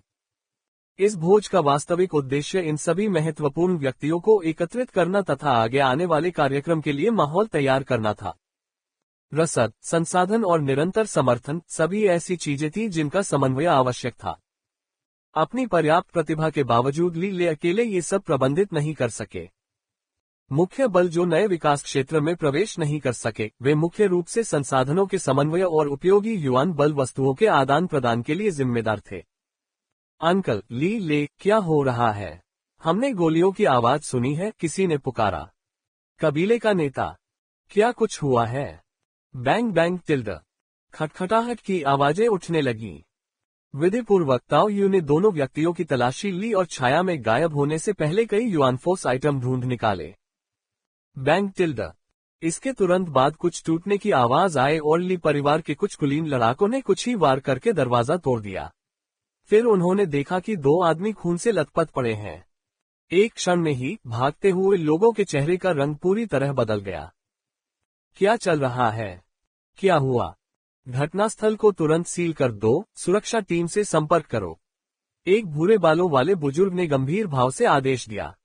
किसी ने अध्ययन कक्ष में रोटरी फोन देखा जो सुरक्षा टीम से सीधे संपर्क करने का साधन था तथा वास्तविक स्थिति का प्रतीक था।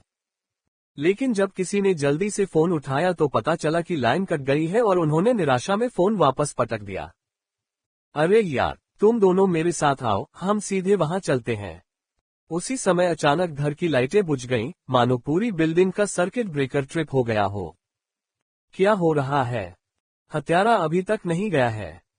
सभी सावधान रहें। एक के पीछे एक। दीपक जलाओ। आग जलाओ।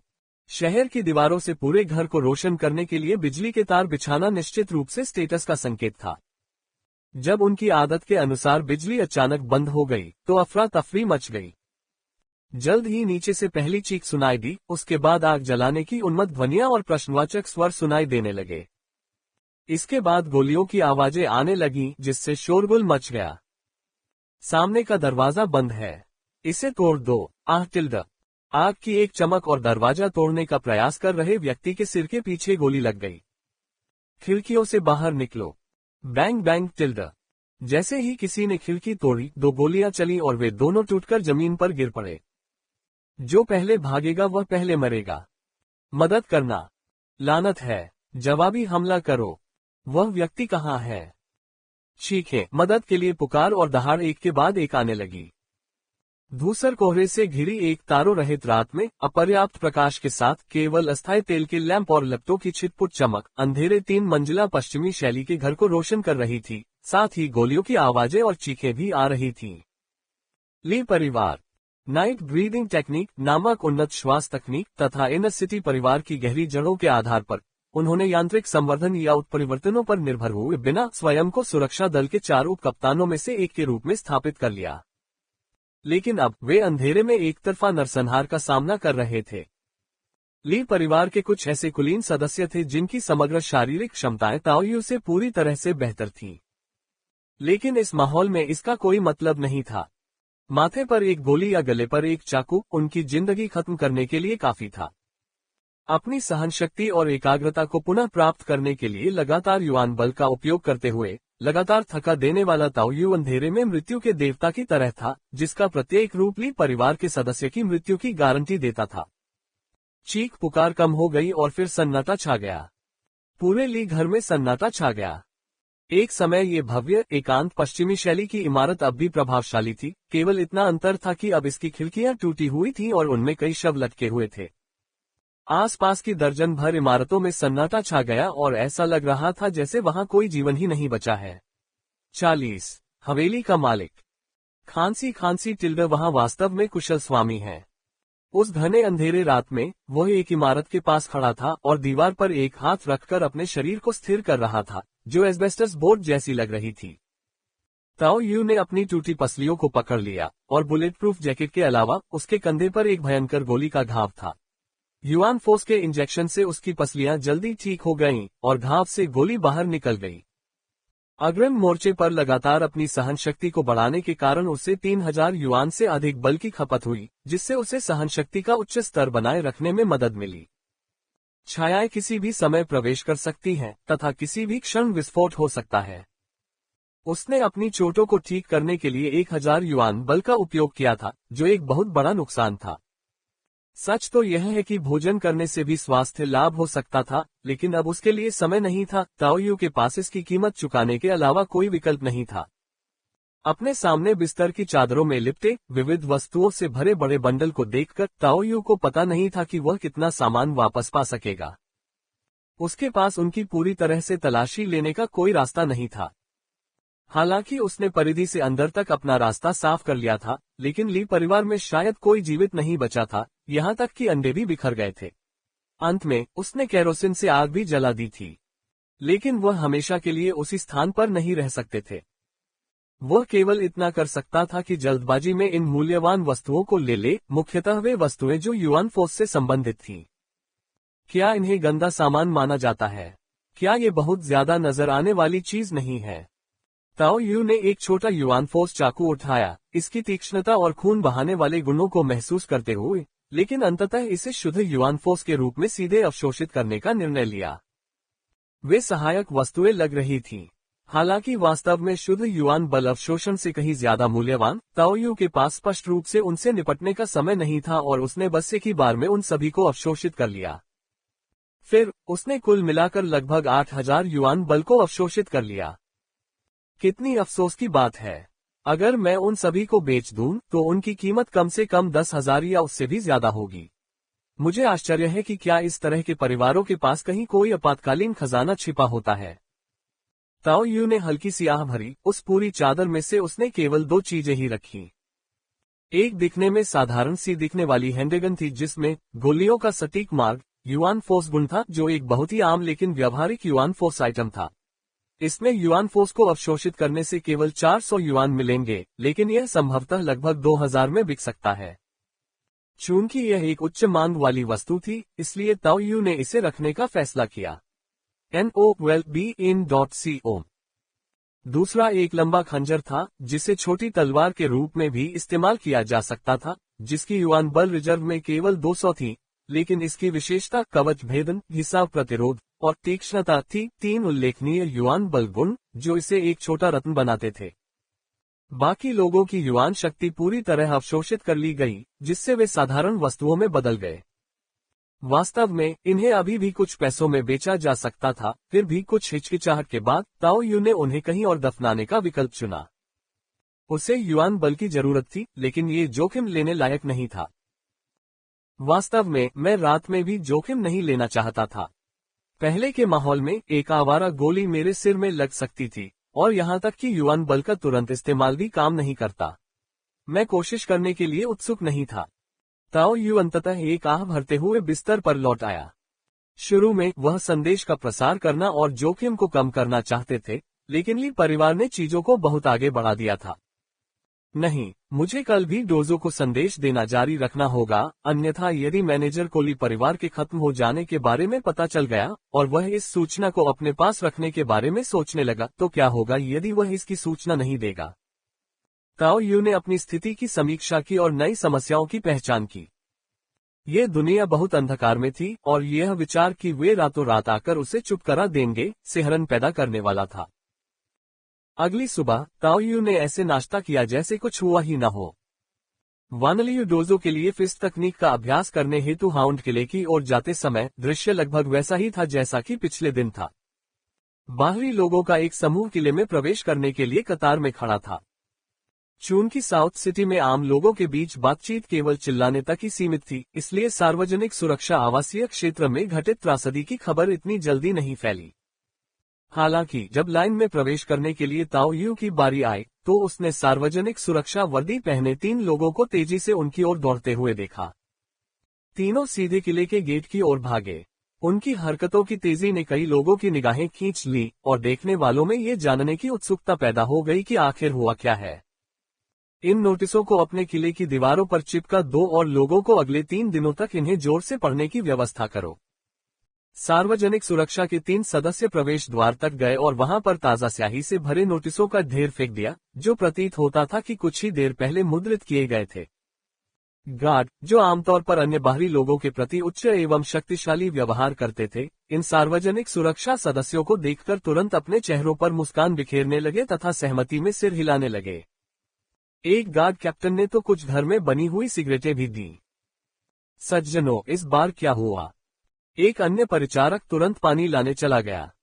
बहुत जल्दी में दौड़ते हुए और वास्तव में थोड़ी प्यास महसूस करते हुए एक सुरक्षा दल के सदस्य ने फिर अपना कॉलर खींचा, स्थिर खड़ा रहा और एक सिगरेट जलाई बीमार भाव से बोला, कुछ बड़ा हुआ है। ली परिवार का सफाया हो गया है। समाप्त। ली परिवार। किले के अंदर प्रवेश करने वाले लोग भी सुनने के लिए कान खड़े कर लेते थे। कौन सा ली परिवार? किले के रक्षकों का कप्तान थोड़ा उलझन में था। साउथ सिटी से ली परिवार। सुरक्षा दल के तीनों सदस्य भी कुछ हद तक डरे हुए लग रहे थे। अपराध स्थल सुरक्षा दल के आवासीय क्षेत्र में था, जो इनर सिटी की दीवारों के बहुत करीब था। क्या ऐसा हो सकता है कि वे नष्ट हो गए हों? ये कैसी दुश्मनी थी? कोई कितना शक्तिशाली होगा? टिल्डा। ये सुनकर आसपास खड़े सभी लोगों की सांसें रुक गईं। ये सचमुच बहुत बड़ी बात थी। ताओ यू, क्या बात है? तुम बहुत परेशान दिख रहे हो। अरे, इसका जिक्र मत करो। मैंने अभी सुना है कि जब मैं किले में दाखिल हुआ तो साउथ सिटी से ली परिवार का सफाया हो गया था। क्या? साउथ सिटी से ली परिवार? जब स्मिथ ने ताओ यू को डोजो प्रशिक्षण सूट में आते देखा तो उसके चेहरे पर भी मुस्कान आ गई। अरे, इसका जिक्र मत करो। मैंने अभी सुना है कि जब मैं किले में दाखिल हुआ तो साउथ सिटी से ली परिवार का सफाया हो गया था। क्या? साउथ सिटी से ली परिवार? स्मिथ ने स्पष्टता साउथ सिटी के ली परिवार की प्रसिद्धि के बारे में सुना था। मैंने सुना है कि उनकी नाइट ब्रीदिंग तकनीक बेजोड़ थी। उन्हें ऐसे ही खत्म कर दिया गया। स्मिथ भी बहुत हैरान थे।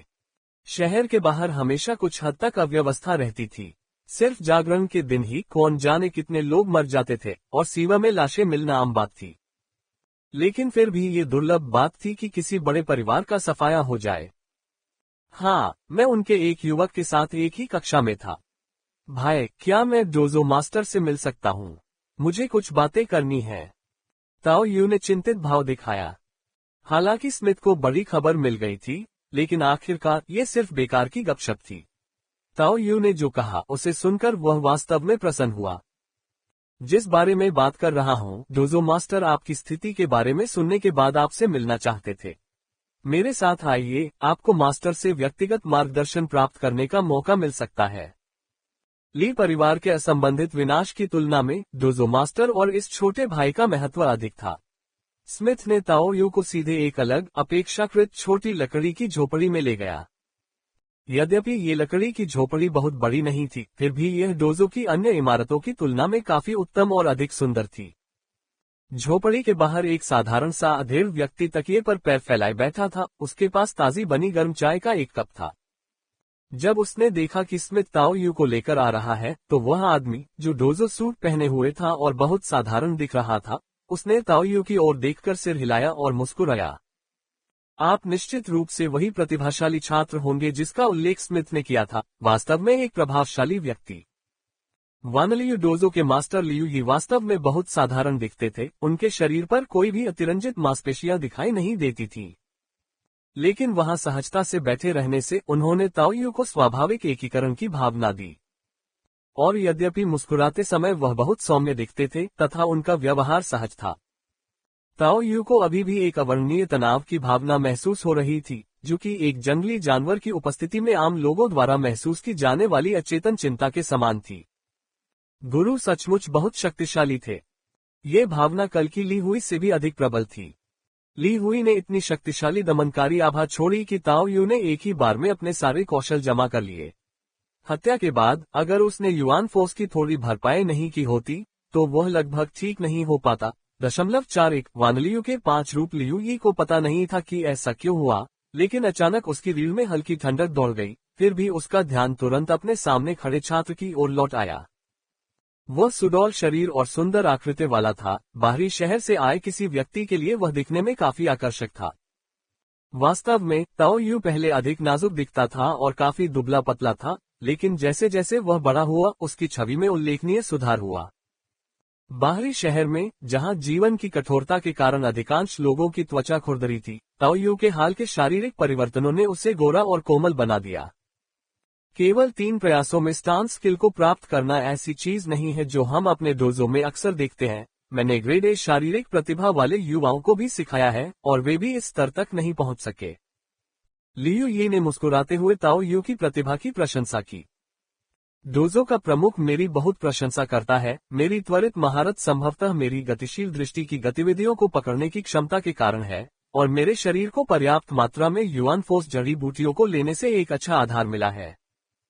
स्मिथ ने मुझे पहले भी इस बारे में बताया था, लेकिन मुझे नहीं पता कि ये कौन सी जड़ी बूटियां थीं। क्या आप कुछ विवरण साझा करना चाहेंगे? इसकी भरपाई की जा सकती है। NOWELLBEIN.CO। लियू ये ताओ यू को उसकी प्रतिभा के लिए देखना चाहता था, लेकिन वह इस पहलू में भी रुचि रखता था। ये कहा जा सकता है कि उसका इरादा दोनों तरफ से था। इससे ताओ यू को तुरंत बोलने के लिए प्रेरित किया गया। वास्तव में मैंने इसी कारण से आपके पास आने की पहल की थी, और इसके लिए मुआवजा प्राप्त करना निश्चित रूप से अद्भुत होगा।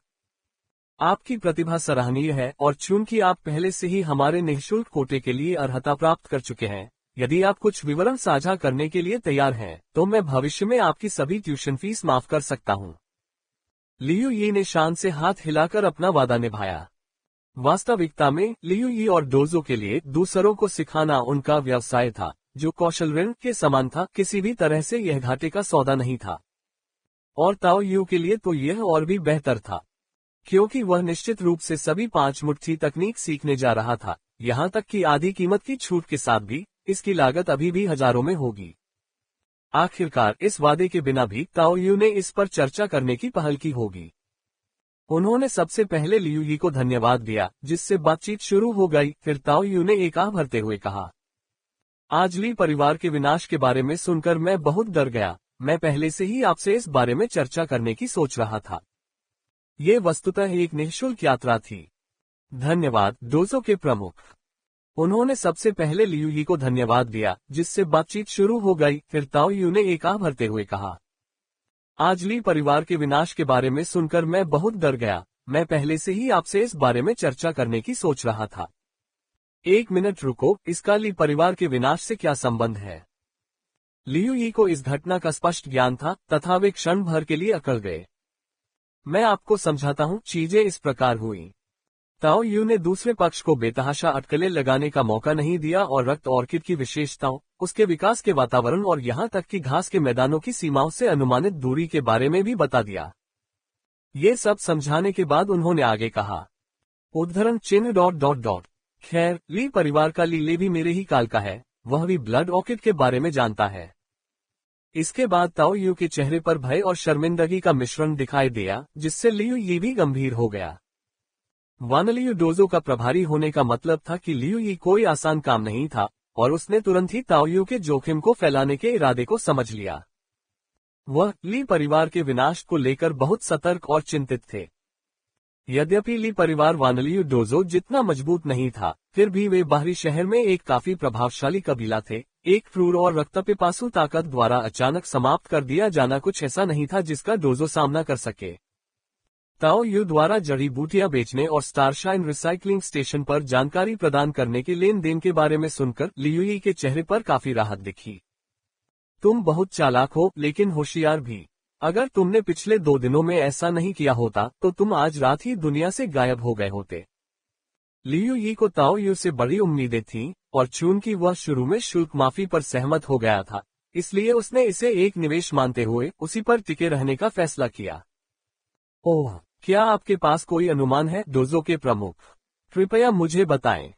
अवसर का लाभ उठाते हुए ताओ यू ने आगे पूछताछ की। वास्तव में स्थिति काफी सरल है। ली परिवार किसी खास ताकत के साथ सहयोग करने की तैयारी कर रहा होगा, लेकिन वह ताकत लाभों पर एकाधिकार करना चाहती थी, इसलिए उन्होंने रातों रात ये कदम उठाया। उन्हें शायद आपके अस्तित्व के बारे में भी पता नहीं था, अन्यथा आप कल रात जीवित नहीं बचते। लेकिन चूंकि आपने स्टारशाइन रिसाइकलिंग स्टेशन पहले ही बेच दिया है, इसलिए यह मामला शायद शांत हो जाएगा और ली परिवार की मृत्यु व्यर्थ हो जाएगी। लियू यी को इसकी ज्यादा परवाह नहीं थी और वह विचारों में खोया हुआ था। ऐसी घटनाएं असामान्य नहीं है, सिर्फ बाहरी शहर में ही नहीं बल्कि भीतरी शहर में भी। आजकल ताकत ही सही है। यदि आप ऐसे मुनाफे को रोककर रखते हैं जो आपको नहीं रखना चाहिए, तो बेहतर होगा कि आप इसके लिए तैयार रहें।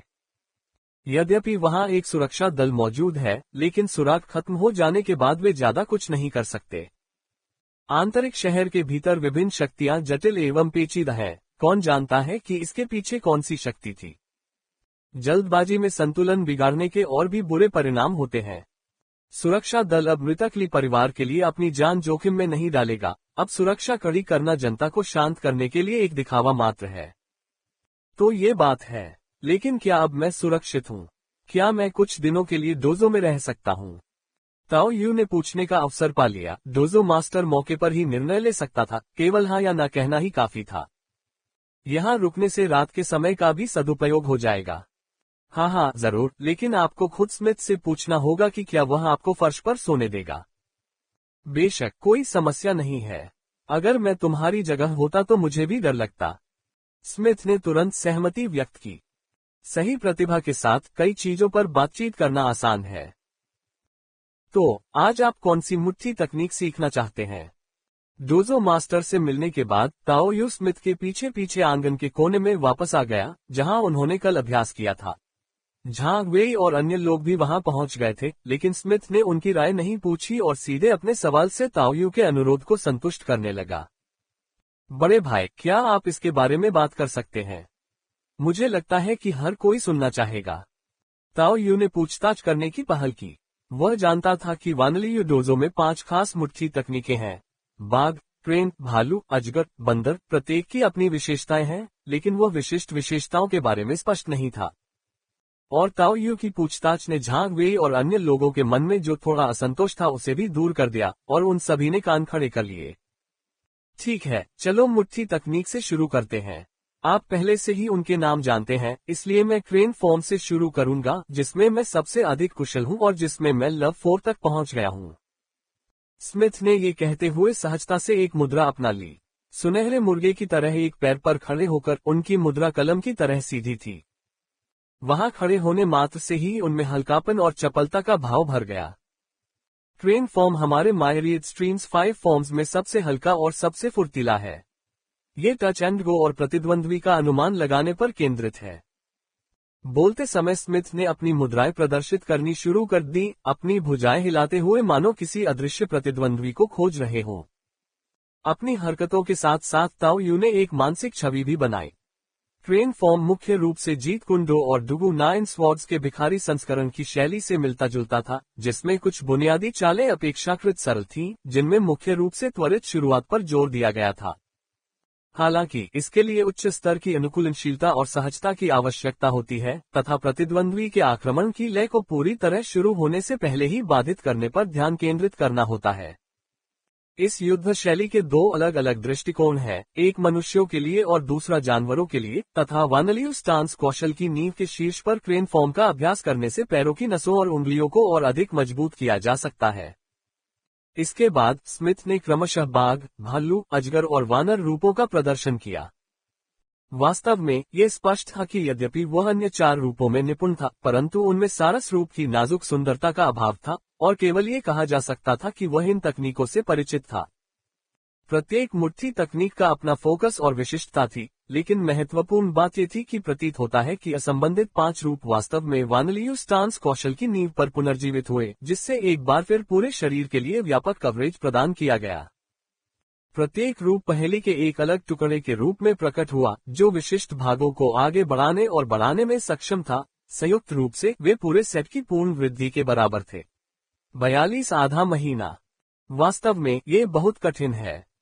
एक दिन पढ़ाई करने और घर जाकर अपने परिवार को ये बताने की योजना बनाने के बाद कि वह अगले कुछ दिनों तक डोजो में ही रहेगा, ताओ यू के चेहरे पर अनायास ही भावना के भाव उभर आए। उन्होंने 3 बार वानलियू स्टांस स्किल के शुरुआती चरण में प्रवेश किया था।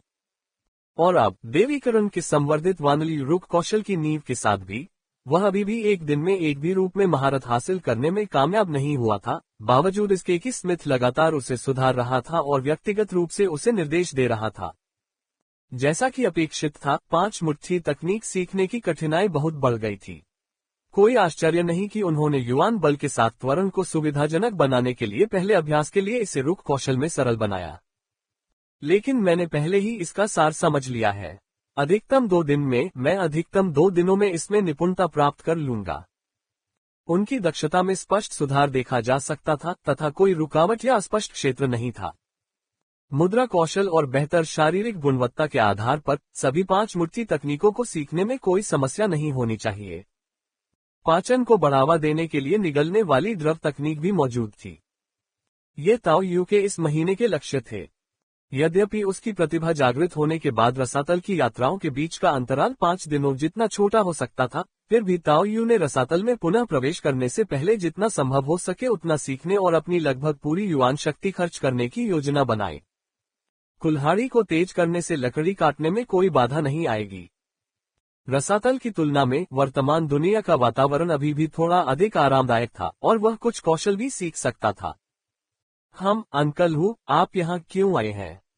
जैसे ही ताओ यू अपने घर के प्रवेश द्वार पर पहुंचा, उसने अंकल हू को दरवाजे पर सुरक्षा दल के 2 सदस्यों के साथ बातचीत करते और धूम्रपान करते देखा। उनके तीसरे भाई ताओ टोंग, जिन्हें कभी कभार ही बाहर देखा जाता है, भी अपनी व्हीलचेयर पर घूमते हुए वहां मौजूद थे।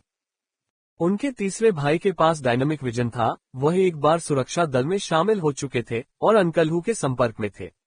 अब वह अपने चेहरे पर एक दुर्लभ मुस्कान के साथ बातचीत कर रहे थे। हमारा महान प्रतिभाशाली व्यक्ति वापस आ गया है। चाचा हू ने अपने होठों से सिगरेट लटकाते हुए ताओ यू को देखा और मुस्कुराते हुए हाथ से इशारा किया। अंकल हू, ताओ यू दौड़कर आया। सुना है कि तुम कुछ कौशल सीखने के लिए किले में गए थे। कैसा चल रहा है? सब कुछ ठीक है? चाचा हू ने ताओ यू को देखा और सहजता से पूछा। बहुत अच्छा, डोजो मास्टर और वरिष्ठ भाई बहुत उत्साही हैं। बेशक, ग्रेड ए प्रतिभा का हर जगह गर्मजोशी से स्वागत किया जाता है। संक्षिप्त बातचीत के बाद ताओ हू ने अपनी यात्रा का कारण बताया। आपने ली परिवार की घटना के बारे में सुना है ना? दरअसल मैं उसी के लिए यहाँ हूँ। यद्यपि उसकी प्रतिभा जागृत होने के बाद रसातल की यात्राओं के बीच का अंतराल 5 दिनों जितना छोटा हो सकता था, फिर भी ताओ यू ने रसातल में पुनः प्रवेश करने से पहले जितना संभव हो सके उतना सीखने और अपनी लगभग पूरी युवान शक्ति खर्च करने की योजना बनाई। अंकल हू, आप यहाँ क्यों आए हैं? कुल्हाड़ी को तेज करने से लकड़ी काटने में कोई बाधा नहीं आएगी।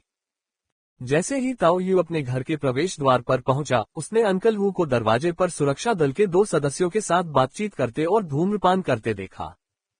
रसातल की तुलना में वर्तमान दुनिया का वातावरण अभी भी थोड़ा अधिक आरामदायक था और वह कुछ कौशल भी सीख सकता था। उनके तीसरे भाई ताओ टोंग, जिन्हें कभी कभार ही बाहर देखा जाता है, भी अपनी व्हीलचेयर पर घूमते हुए वहां मौजूद थे। मैंने सुना है, मैं इससे बहुत डर गया हूँ, कृपया आगे बोलें। ताओ यू ने ध्यानपूर्वक सुना। स्पष्ट रूप से उनका आना उसे अपराधी मानने के लिए नहीं था, बल्कि ब्लड ऑर्किड के संबंध में था। हमें पहले ही सुराग मिल चुका है। कल आपने ब्लड ऑर्किड के बारे में जानकारी एक साइड नोट के रूप में दी थी, जो काफी अच्छा था। मैं पहले भी कुछ हद तक लापरवाह रहा हूँ। ताओ हू ने पहले ताओ यू की प्रशंसा की, फिर वर्तमान स्थिति के बारे में बात की। अब हम मोटे तौर पर पुष्टि कर सकते हैं कि ली परिवार को उनके सहयोगी साझेदार ने धोखा दिया था। वास्तव में ली परिवार के भीतर के संबंधों के अनुसार हम कुछ संदिग्धों तक पहुंच सकते हैं, लेकिन वे बहुत सतर्क हैं। किसी ने कोई चूक नहीं दिखाई है और एक बार जब आपने जानकारी बेच दी तो ये सब खत्म हो जाना चाहिए। ताओ हू ने बहुत स्पष्ट रूप से बात की, जैसा कि डोजो मास्टर लियू यी ने भविष्यवाणी की थी। दूसरा पक्ष सुरक्षा टीम को निशाना नहीं बना रहा था, बल्कि यह विशुद्ध रूप से ली परिवार के हितों के वितरण का मामला था। यदि ली परिवार ने समग्र सहयोग के लिए सुरक्षा टीम से संपर्क किया होता और फिर उन्हें हटा दिया जाता, तो निश्चित रूप से आम जनता में आक्रोश पैदा होता और वे कंपनी के सुरक्षा विभाग को शामिल करने के लिए मामले को और भी गंभीर बना सकते थे। लेकिन अब वे असमान रूप से विभाजित लूट की इस समस्या से परेशान नहीं थे। उद्धरण चिन्ह ... पहले तो आप भी खतरे में होते, लेकिन सौभाग्य से आप चतुर थे। अब तक समस्या हल हो जानी चाहिए थी। मैंने कुछ डोजो मास्टर को भी भेजा, कुछ मुफ्त कौशल के बदले में। मैं इन दिनों डोजो में ही रह रहा हूँ। हाँ, तुम समझदार हो, मुझे लगता है कि मैंने बहुत ज्यादा चिंता कर ली थी। ताओ हू ने हंसते हुए ताओ यू के कंधे को थपथपाया। उसे लगा कि लड़का बड़ा हो गया है और अब उसे थपथपाना थोड़ा अजीब लग रहा था। फिर उसने अपनी छाती से एक कलाई घड़ी निकाली और ताओ यू को सौंप दी। यह मिस सन की ओर से एक उपहार है जिसमें आपको ग्रेड ए प्रतिभा प्राप्त करने के लिए बधाई दी गई है। ताओ यू आश्चर्यचकित रह गया और फिर उसने तुरंत कलाई घड़ी स्वीकार कर ली। पहले वाले पिक्सेल शैली रिसीवर के विपरीत, ये स्मार्टवॉच स्पष्ट रूप से स्लीक, बुद्धिमान प्रकार की है, जिसमें कई फंक्शन हैं। फ्लोटिंग सिटी के 2 दिग्गज पहले से ही आपकी ग्रेड ए प्रतिभा से परिचित हैं, और वे आपकी साझेदारी के बारे में भी जानते हैं, और उन्होंने एक संदेश भेजा है। ताओ हू ने अपना गला साफ किया। ऐसा प्रतीत हुआ कि वह सीधे उद्धृत कर रहे थे। हमें मोटे तौर पर पता है कि आप क्या सोच रहे हैं, और सच कहें तो बहुत ज्यादा चिंता करने की कोई जरूरत नहीं है। अगर आप आने के लिए तैयार हैं तो हम आपकी सुरक्षा की गारंटी दे सकते हैं। अगर आप सहज नहीं हैं, तो आप कुछ समय बाद आ सकते हैं। बस पहले अपनी क्षमताओं को मजबूत करने पर ध्यान दें और अपनी प्रतिभा को बर्बाद न करें। ऐसा लगता है कि पिछले 3 दिनों में जो लोग वापस लौटे हैं, उनमें प्रतिभाएं आमतौर पर काफी औसत हैं, जिनमें ताओ यू का ग्रेड ए डायनामिक विजन विशेष रूप से उल्लेखनीय है। समाप्त होने के बाद ताओ हू ने ताओ यू को भी एक कार्ड दिया। तुम्हारी प्रतिभा के कारण उन्होंने तुम्हें स्टार्टअप कैपिटल के रूप में 3000 युआन फोर्स दिए हैं। तुम्हारे क्षेत्र का पूर्ण प्रभारी व्यक्ति ऊपर से कुछ पैसे लेना चाहता था, लेकिन मैंने इसके लिए उसे पीटा। युआन फोर्स कार्ड को अपने हाथ में थामे ताओ यू कुछ हद तक भावुक हो गया। ली परिवार और जोसेफ की शैली की तुलना में फ्लोटिंग सिटी के ये दोनों लोग कहीं अधिक उदार प्रतीत होते हैं। हालांकि वे बहुत ऊपर हैं, लेकिन वे असली चांदी और सोने से दिल जीत लेते हैं। वे दूसरों पर अत्याचार करने के लिए अपनी ताकत और स्थिति पर निर्भर नहीं रहते। उनका दृष्टिकोण बहादुरों को अच्छा इनाम देना है। अंकल हू अब ज्यादा आश्वस्त है ना? क्या हुआ? इस बार आगे बढ़ने का मौका मिला। ताओ यू ने बदले में ताओ हू को चिढ़ाया, और ताओ हू सचमुच मुस्कुराया और हंसा। अभी तक पुष्टि नहीं हुई है, बस फिलहाल एक प्रॉक्सी के रूप में काम कर रहा हूँ। ये देखकर ताओ यू को वाकई आश्चर्य हुआ। उसने वास्तव में यह नहीं सोचा था कि यह सब होने वाला है। ऐसा लगता है कि अंकल हू और वह सराहनीय व्यक्ति हमेशा से संपर्क में रहे हैं। ताकत के मामले में अपनी यांत्रिक भुजा के साथ अंकल हू पहले से ही साउथ सिटी के सुरक्षा दल के उप कप्तान हो सकते थे, लेकिन उस पद के लिए निश्चित रूप से पृष्ठभूमि और संपर्क की भी आवश्यकता होगी। आखिरकार, जैसा कि ताओ यू ने अनुमान लगाया था, सुरक्षा दल का उपकप्तान यदि कवच में न हो तो खुले मैदान में आम लोगों की भीड़ द्वारा गोली मारकर मारा जा सकता है। ये केवल ताकत होने से ही संभव नहीं है। लेकिन ये भी अच्छी खबर थी, लाभ परिवार तक ही सीमित रहें। ली परिवार की त्रासदी आधे महीने से पूरे शहर में चर्चा का विषय बनी हुई थी, लेकिन चूंकि ताओ हू ने पहले ही ताओ यू को सुरक्षा दल के रुख से अवगत करा दिया था, इसलिए स्वाभाविक रूप से वे कोई हंगामा नहीं करेंगे और संदेह के घेरे में आए कुछ लोग कोई खामियां उजागर नहीं करेंगे, बल्कि हमेशा की तरह कुछ छोटे मोटे चोरों और तस्करी के सौदागरों को ही पकड़ेंगे। इसके बाद धीरे धीरे ध्यान अन्यत्र चला गया। बाहरी लोगों को अभी भी अपना ज्यादातर ध्यान पेट भरने और जीवित रहने पर ही केंद्रित करना पड़ता था। जिनके पास अतिरिक्त पैसा होता था, वे अक्सर आनंद में खोए रहते थे और उनमें गपशप करने की ऊर्जा नहीं होती थी। जहां तक मृतकों की बात है, तो परिवहन प्लाजा के आसपास प्रतिदिन बहुत से लोग मर रहे थे, और यह सब केवल आउटसाइडर्स की उच्च जन्म दर के कारण ही संभव हो पाया था। दिन के प्रशिक्षण के दौरान वानलियू डोजो अभी भी अभ्यास की व्यवस्थित आवाजों से गूंजता रहता था। जो लोग मूल रूप से स्मिथ के साथ विशेष प्रशिक्षण प्राप्त कर रहे थे, उनमें से केवल ताओ यू और झांग वेई ही बचे, जबकि अन्य लोग अभ्यास के लिए मुख्य समूह में शामिल हो गए। झांग वेई ने पूरी तरह से अपनी सहनशक्ति दी जोड़ प्रतिभा पर भरोसा किया था, रुक कौशल में महारत हासिल की थी, और एक जिद्दी संकल्प के साथ मुट्ठी तकनीक सीखना शुरू किया। भालू रूप को चुना जो रक्षा और मजबूती के लिए जाना जाता था। जहां तक ताओ यू का प्रश्न है, वह सभी 5 मुक्केबाजी तकनीकों में प्रारंभिक चरण में प्रवेश कर चुका था, और अब वह न केवल अभ्यास के लिए, बल्कि क्यू टॉनिक सूप के साथ अपने शरीर को मजबूत करने के लिए भी डोजो में आता रहा। अब तक उनकी युआन सेना लगभग पूरी तरह से खर्च हो चुकी थी। ताकत में वृद्धि के कारण युआन बल की दक्षता कम हो गई, और जैसे जैसे उसकी शारीरिक फिटनेस अपनी सीमा के करीब पहुंचती गई, वैसे वैसे कम होते प्रतिफल के साथ ताओ यू ने महसूस किया कि उसकी प्रशिक्षण दक्षता प्रत्येक दिन स्पष्ट रूप से कम होती जा रही थी। मुझे फिर से पैसा कमाने का तरीका ढूंढना होगा और साथ ही अपनी सीमाओं को आगे बढ़ाने के तरीके भी खोजने होंगे। ताओ यू ने अपनी भुजाओं को बंदर की तरह झुलाते हुए हवा में एक तीखी ध्वनि उत्पन्न की। 5 रूप वानर तकनीक उन्नत स्तर 2 तक पहुंच गई थी, और हालांकि 5 रूप मुक्केबाजी के लिए युआन बल की खपत सामान्य कौशल से बहुत अधिक थी, फिर भी ताओ यू ने इसे स्तर 2 तक मजबूर करने में कामयाबी हासिल की थी। फिर वह नया परिवर्तन घटित हुआ जिसकी ताओ यू को उम्मीद थी। 5 कौशल गोले संयुक्त होकर एक दूसरे के चारों ओर घूमने लगे, जिससे केंद्र में एक नया कौशल गोला बन गया। सामान्यतः कौशल को एकीकृत करने के लिए स्तर 4 तक पहुंचने के लिए साधारण 5 प्रकार की मुक्केबाजी की आवश्यकता होती है, लेकिन ताओ यू के देवत्व के कारण सभी के लिए स्तर 2 तक पहुंचना पहले से ही पर्याप्त था। 5 रूप एक स्तर 1 बाघ, सारस, भालू, अजगर और वानरों की मुक्केबाजी तकनीकों को एकीकृत करता है, पूरे शरीर में क्यूई रक्त को बढ़ाता है और कुछ हद तक शारीरिक सीमाओं को बढ़ाता है। NOWELLBJAN.CO। यदि स्टांस कौशल 5 फॉर्म मुक्केबाजी का अग्रदूत है, तो 5 फॉर्म मुक्केबाजी बदले में 5 फॉर्म 1 के लिए एक आवश्यकता है। यह अभी भी मानक संस्करण था, और देवत्व के लिए 1200 युआन बल की आवश्यकता को देखते हुए, हालांकि उसके शरीर में केवल 2000 युआन बल ही बचा था, ताओ यू ने संकोच नहीं किया। देवता बनाओ 43 सुधार गाहटिल्ड। गहरी अस्थि मज्जा से उत्पन्न होने वाली झुनझुनी सनसनी ताओ यू को ऐसा महसूस करा रही थी जैसे कि उसके पूरे शरीर पर चींटियां रेंग रही हों, जो उसके नाखूनों की खरोंच से भी बाहर निकल रही हों। इस प्रतिक्रिया से उबरने में उन्हें कुछ समय लगा, और फिर उन्होंने एक बिल्कुल अलग अनुभूति महसूस की। एकीकृत शक्ति। मुद्रा कौशल के देवत्वीकरण के बाद उसने पहले से ही सभी शारीरिक शक्तियों को एक में एकीकृत कर दिया था, लेकिन अब ताओ यू ने स्पष्ट रूप से क्यूई रक्त द्वारा तैयार की गई शक्ति को अपने उतार चढ़ाव के साथ उतार चढ़ाव महसूस किया। जब भी आवश्यकता होती, वह क्यूई रक्त का उपयोग करके इसे एकीकृत कर सकता था।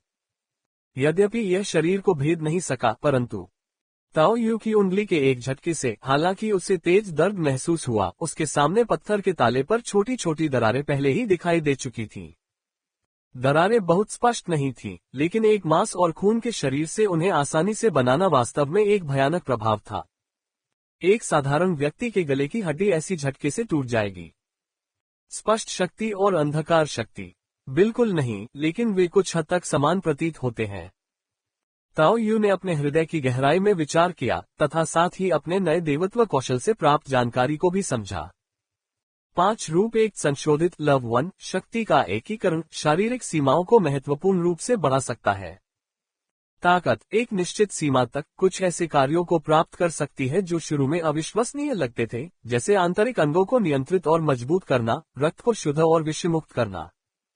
हालांकि यह उस आंतरिक शक्ति से अलग थी जिसे ताओ यू जानता था। यह एक अव्यक्त शक्ति थी जो पूरे शरीर में फैली हुई थी। शरीर और क्यूई रक्त जितना मजबूत होगा, बल उतना ही मजबूत होगा।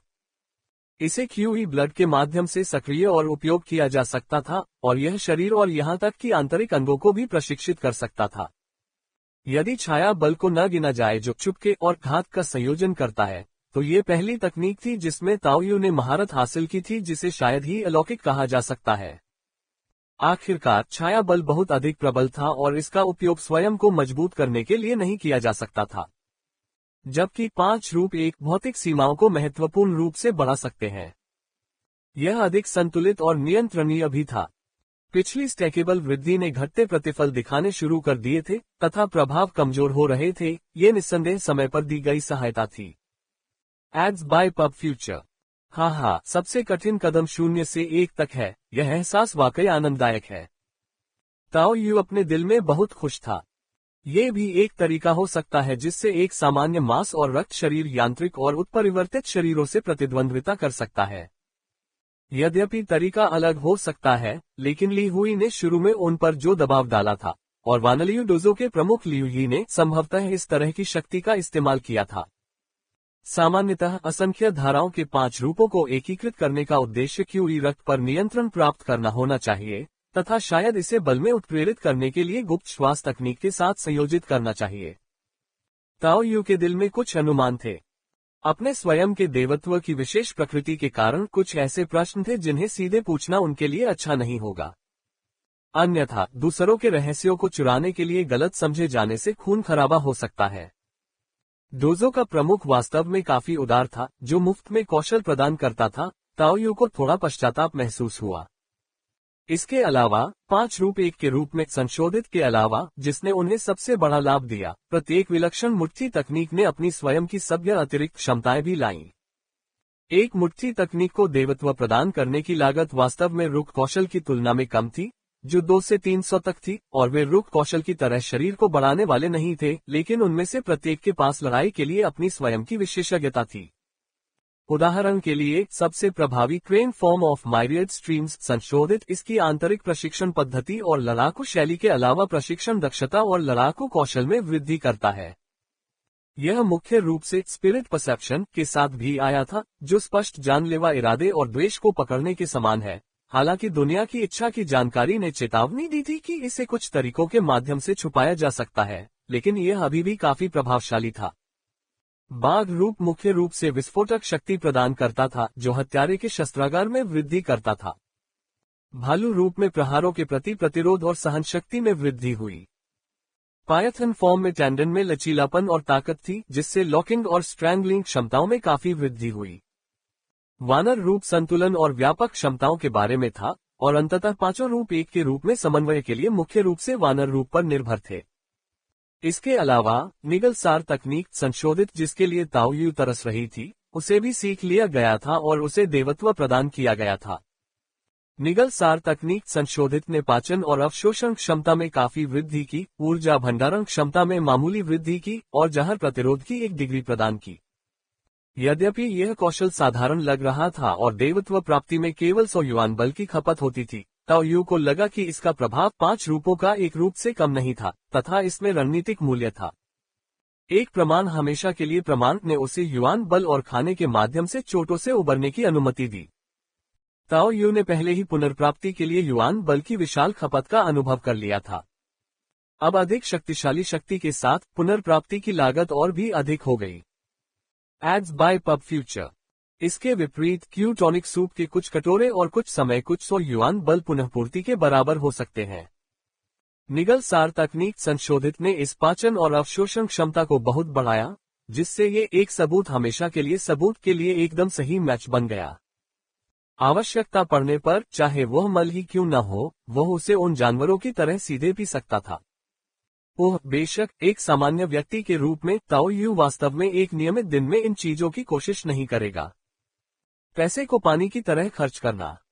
अपनी शेष युआन सेना को देखते हुए, जो अब 800 इकाइयों से भी कम थी, ताओ यू को शुरुआत में दसियों हजार की संख्या में होने की भावना की बहुत कमी महसूस हुई। शुरुआत में असाधारण मल्टीपल एक्सेलरेशन स्टांस स्किल का उद्देश्य मुट्ठी तकनीक की मूल बातें समझने के लिए अधिक समय देना था।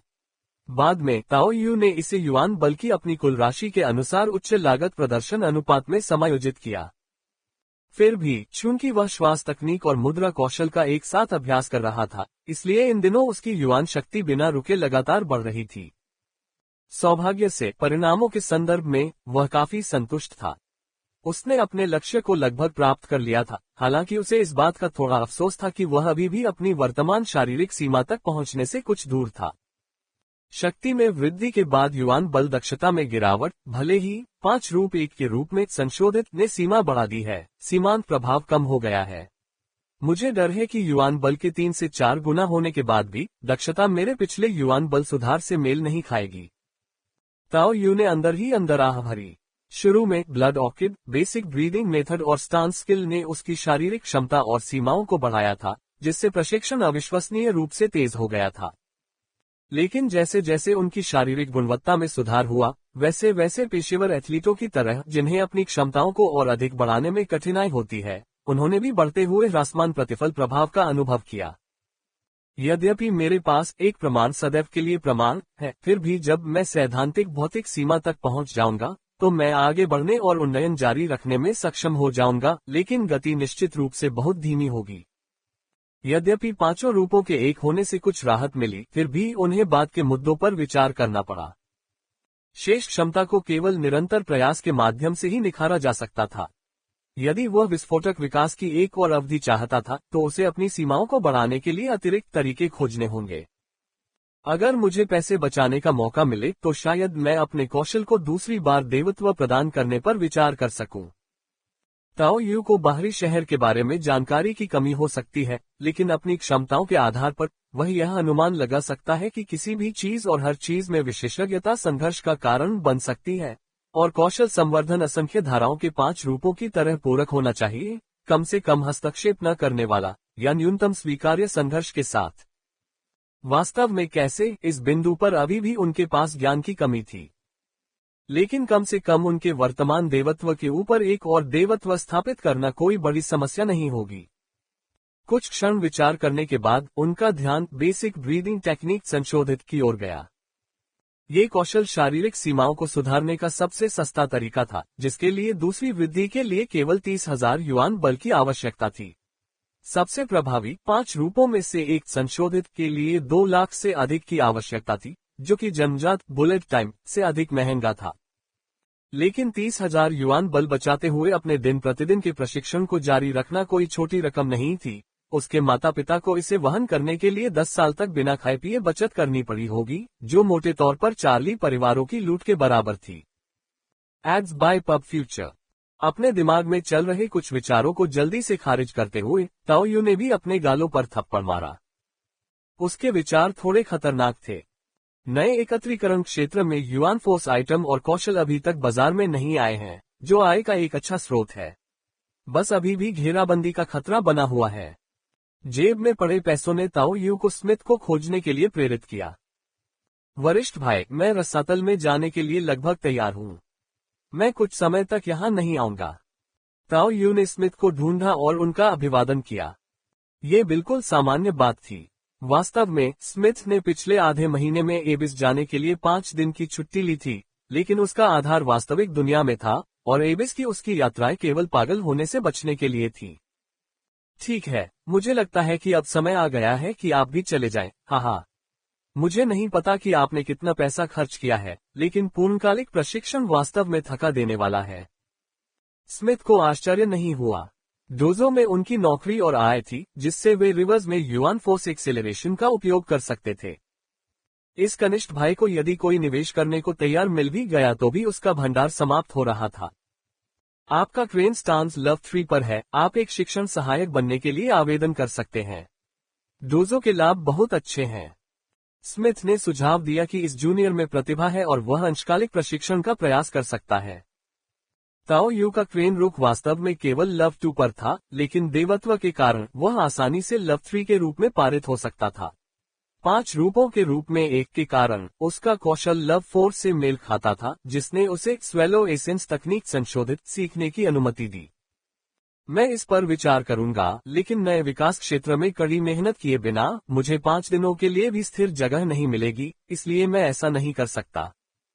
वास्तव में ताओ यू ने वानलियू डोजो को लगभग खाली कर दिया था और उसकी खपत ऐसी चीज नहीं थी जिसे वहां शिक्षण सहायक के रूप में पूरा किया जा सकता था, केवल तभी जब डोजो का प्रमुख अपना पद छोड़ दे, ये पर्याप्त होगा। हालांकि ताओ यू स्वाभाविक रूप से सद्भावना के किसी संकेत को आसानी से ठुकरा नहीं सकता था और स्मिथ के साथ उसका काफी सौहार्दपूर्ण संबंध था। ताओ, क्या तुम भी रसातल में जाने की तैयारी कर रहे हो? साथ में इस बिंदु पर झांग वेई ने अपने कान खड़े कर लिए। दोनों ने पहले भी एक साथ काम किया था और वास्तव में रसातल में 2 लोगों के लिए अकेले की तुलना में यह अधिक सुविधाजनक था। हमारे स्थान एक दूसरे से बहुत दूर हैं। चलो इसे भाग्य पर छोड़ देते हैं। मुझे कुछ चीजें तैयार करने जाना है। ताओ यू ने झांग वेई की टीम के निमंत्रण को अस्वीकार करते हुए दोनों को हाथ हिलाकर अभिवादन किया। ठीक है, सुरक्षित यात्रा करें। आप डोजो से कुछ क्यूई रिप्लेनिशिंग गोलियां खरीद सकते हैं और अपने साथ ले जा सकते हैं। स्मिथ ने अपनी बिक्री की बात फिर से शुरू की, हालांकि उन्होंने जो वस्तुएं सुझाई वे वास्तव में बहुत प्रभावी थीं। जरूर। ताओ यू ने वास्तव में कुछ क्यूई रिप्लेनिशिंग गोलियां लाने की योजना बनाई थी। इन गोलियों का प्रभाव क्यूई टॉनिक सूप के समान था, लेकिन उन्हें ले जाना और संरक्षित करना अधिक सुविधाजनक था। वे बहुत अधिक महंगी भी थीं, जिनकी कीमत 50 युआन बल इकाई थी। वे वास्तव में दैनिक प्रशिक्षण के लिए नहीं थे, बल्कि जंगल में ताकत की आपातकालीन वसूली के लिए थे। अवशोषण की दर मांस खाने की तुलना में बहुत तेज थी और निगलसार तकनीक संशोधित के साथ प्रभाव को और बढ़ाया गया। इतने सारे अंतर्निहित ऊर्जा गहन देवत्व कौशलों के साथ, यदि पैसा कोई मुद्दा नहीं होता तो वह बिना किसी दूसरे विचार के अपना बैग भर लेता। पुनर्प्राप्ति के लिए सीधे युआन बल का उपयोग करने की तुलना में ये कहीं अधिक लागत प्रभावी था। नई खंड जानकारी। बैकवोट टास्क हॉल बाहरी शहर के प्रत्येक किले में एक है, मुख्य रूप से विभिन्न मिशनों को पोस्ट करने के लिए। टास्क हॉल एक बड़े क्षेत्र में फैला हुआ है, लेकिन अपेक्षाकृत अल्प विकसित है। NOLBIN.CO अंदर सब कुछ अस्त व्यस्त लगता है और नासिकाओं में पसीने की विभिन्न गंधें भरी रहती हैं। कई लोग लगातार मिशन के बोर्ड पर घोषणाओं को देखते रहते हैं, जो उन्हें उपयुक्त लगता है उसे ढूंढते हैं, उसे फाड़ देते हैं और फिर पंजीकरण के लिए काउंटर पर चले जाते हैं, जो कि एक आदिम प्रक्रिया है। उच्च पुरस्कार वाले मिशनों पर संघर्ष एक सामान्य घटना है, लेकिन जो लोग परेशानी पैदा करेंगे उनके अंक काट लिए जाएंगे या उन्हें निष्कासित कर दिया जाएगा। सभी प्रकार की मिशन श्रेणियां उपलब्ध हैं और वर्तमान दुनिया में भी कई मिशन हैं, जैसे कि यहां देखे गए ली परिवार के विनाश के मामले के सुराग, साथ ही चूहे उन्मूलन जैसे कार्य। इन मुद्रित मिशन नोटिसों के अलावा पूरे टास्क हॉल में एक इलेक्ट्रॉनिक LED स्क्रीन है, जो लगातार कुछ अधिक महत्वपूर्ण मिशनों को प्रदर्शित करती रहती है। एक भागीदार के रूप में ताओ यू को मिशनों के लिए प्रतिस्पर्धा करने के चरण से बचना पड़ता है और उसकी सहायता के लिए एक समर्पित संपर्क होता है।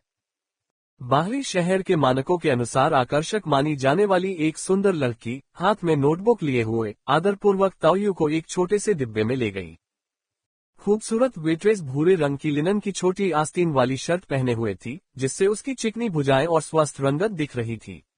कभी कभी जब वह अपने हाथ हिलाती थी तो उसके बाजू पर निशान की झलक दिखाई देती थी। पार्टनम महोदय, नए विकास क्षेत्र में कई कार्य हैं, जिनमें से कई खुले अंत वाले कार्य हैं। आपको उन्हें स्वीकार करने की आवश्यकता नहीं है। यदि कोई फसल है तो आप सीधे वापस आ सकते हैं और इसे जमा कर सकते हैं। आपके पास एक W4 प्रकार का मिशन ब्रेसलेट है। मैं किसी भी समय आसान पहुंच के लिए कार्य डेटा को आपके ब्रेसलेट में आयात कर सकता हूं, उसने कहा। युवा सुंदरी ताओ यू के करीब झुकी हुई थी। उसकी नजर कभी कभी उसकी कलाई पर बंदी स्मार्टवॉच पर जाती थी जो उसे उपहार में मिली थी। ताओ यू के अत्यधिक आकर्षण के कारण उसकी सांसें लगभग उसके चेहरे तक पहुंच गईं, जिससे उसके गाल लाल और घबरा गए। ये बहुत अच्छा होगा, धन्यवाद, ताओ यू ने जवाब दिया। ताओ यू को उसके साथ कभी कभार होने वाले सूक्ष्म संपर्क से कोई आपत्ति नहीं थी, लेकिन वह निश्चित रूप से ऐसी तुच्छ बातों पर अपना समय बर्बाद नहीं करना चाहता था। वह कोई अमीर औरत नहीं थी जो उसकी तलवार खींचने की गति को प्रभावित कर सकती थी। एबिस में आसान पहुंच के लिए कार्य लाइब्रेरी को आयात करने के लिए घड़ी में USB फ्लैश ड्राइव जैसी कोई चीज डालते समय ताओ यू ने अपने सामने नोटबुक पर नजर डाली, जिसमें कई नए विकास क्षेत्र कार्यों को बोल्ड में हाईलाइट किया गया था। नया विकास क्षेत्र अगाध खंड अन्वेषण कार्य, जितना संभव हो उतने अगाध टुकड़ों का अन्वेषण करें। पुरस्कार निष्कर्षों पर निर्भर करेंगे। उन लोगों के लिए आंशिक पुरस्कार भी उपलब्ध हैं जो बार बार सबसे पहले जानकारी प्रस्तुत करते हैं। जानकारी में मानचित्रण, जैविक एटलस, विशेष घटनाएं शामिल हो सकती हैं। Blackwater toxin decryption reward, alien 01 code name वाला टुकड़ा एक तरह के ब्लैकवाटर टॉक्सिन से भरा हुआ है, जिसमें जैविक गुण होते हैं और इससे निपटना बेहद मुश्किल है। संदूषण के बाद ये साधारण जानवरों को पहली पीढ़ी के एलियंस में बदल सकता है। शानदार शारीरिक बनावट, टॉक्सिन प्रतिरोध या इसी तरह की प्रतिभा के बिना पाइनियर्स को सावधानी से प्रवेश करना चाहिए। कोड नाम ज़ॉम्बी वर्ल्ड 01 खंड विकास। कोड नाम एलियन 01 खंड से उत्तर की ओर बढ़ने पर आप कोड नाम ज़ॉम्बी वर्ल्ड 01 खंड पर पहुंचेंगे। ये खंड रेनफॉरेस्ट 01 और एलियन 01 दोनों की सीमा पर है और ज़ॉम्बी नामक एक प्रजाति का घर है, जिसके रूपांतरित मानव होने का संदेह है। ज़ॉम्बी अपेक्षाकृत कमजोर होते हैं, लेकिन उनकी संख्या बहुत ज्यादा है। रेडियो सिग्नल पाए गए हैं, जो संभवतः एलियन दुनिया की भाषा के साथ परस्पर समझ में आने वाले हैं। खंड अवरोध काफी मजबूत है, जो एलियंस को प्रवेश करने से रोकता है।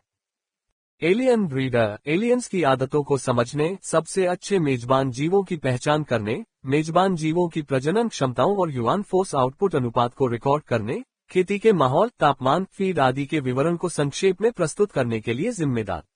ये कार्य एक टीम द्वारा पूरा किया जा सकता है। पड़ोसी वर्षावन से जीवों को लाने और महारानी के अंडों के लिए आवेदन करने की सिफारिश की जाती है। एलियंस की सफाई। एलियंस में प्रजनन करने की बहुत ही मजबूत क्षमता होती है। नए लोगों की सुरक्षा सुनिश्चित करने के लिए संगठनों ने एलियंस की सफाई के लिए फील्ड स्क्वाड बनाए हैं। एलियन युआन फोर्स आइटम का प्रत्येक टुकड़ा इसके निहित मूल्य के अलावा अतिरिक्त 100 युआन फोर्स इकाइयों को पुरस्कृत करेगा। इस कार्य के लिए टीम बनाने की सलाह दी जाती है।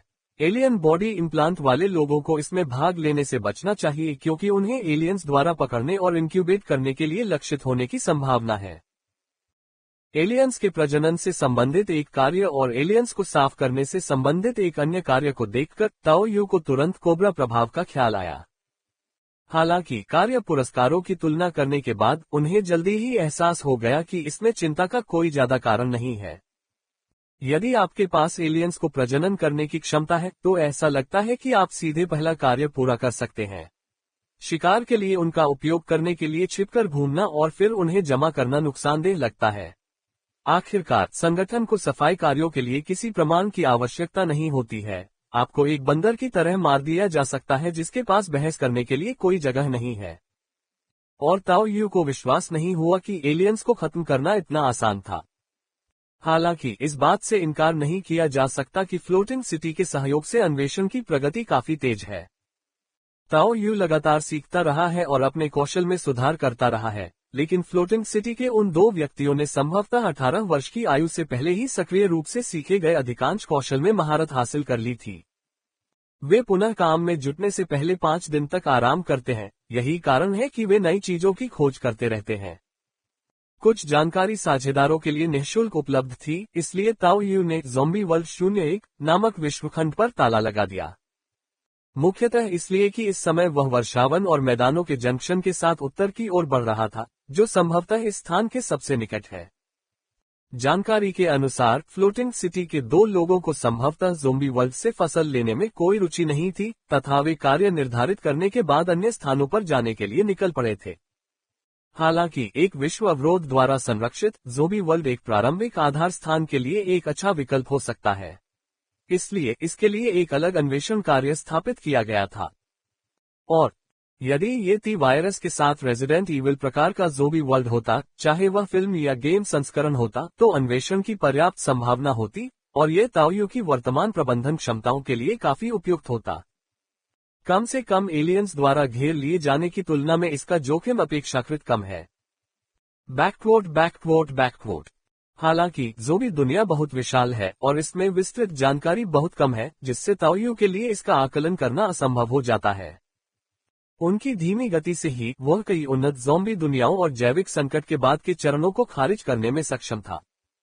औसतन प्रत्येक ज़ॉम्बी से 0.01 से 0.05 युआन बल की इकाइयां गिरती हैं। बिना किसी कौशल जानकारी के कोई आश्चर्य नहीं कि इसे अनदेखा कर दिया गया है।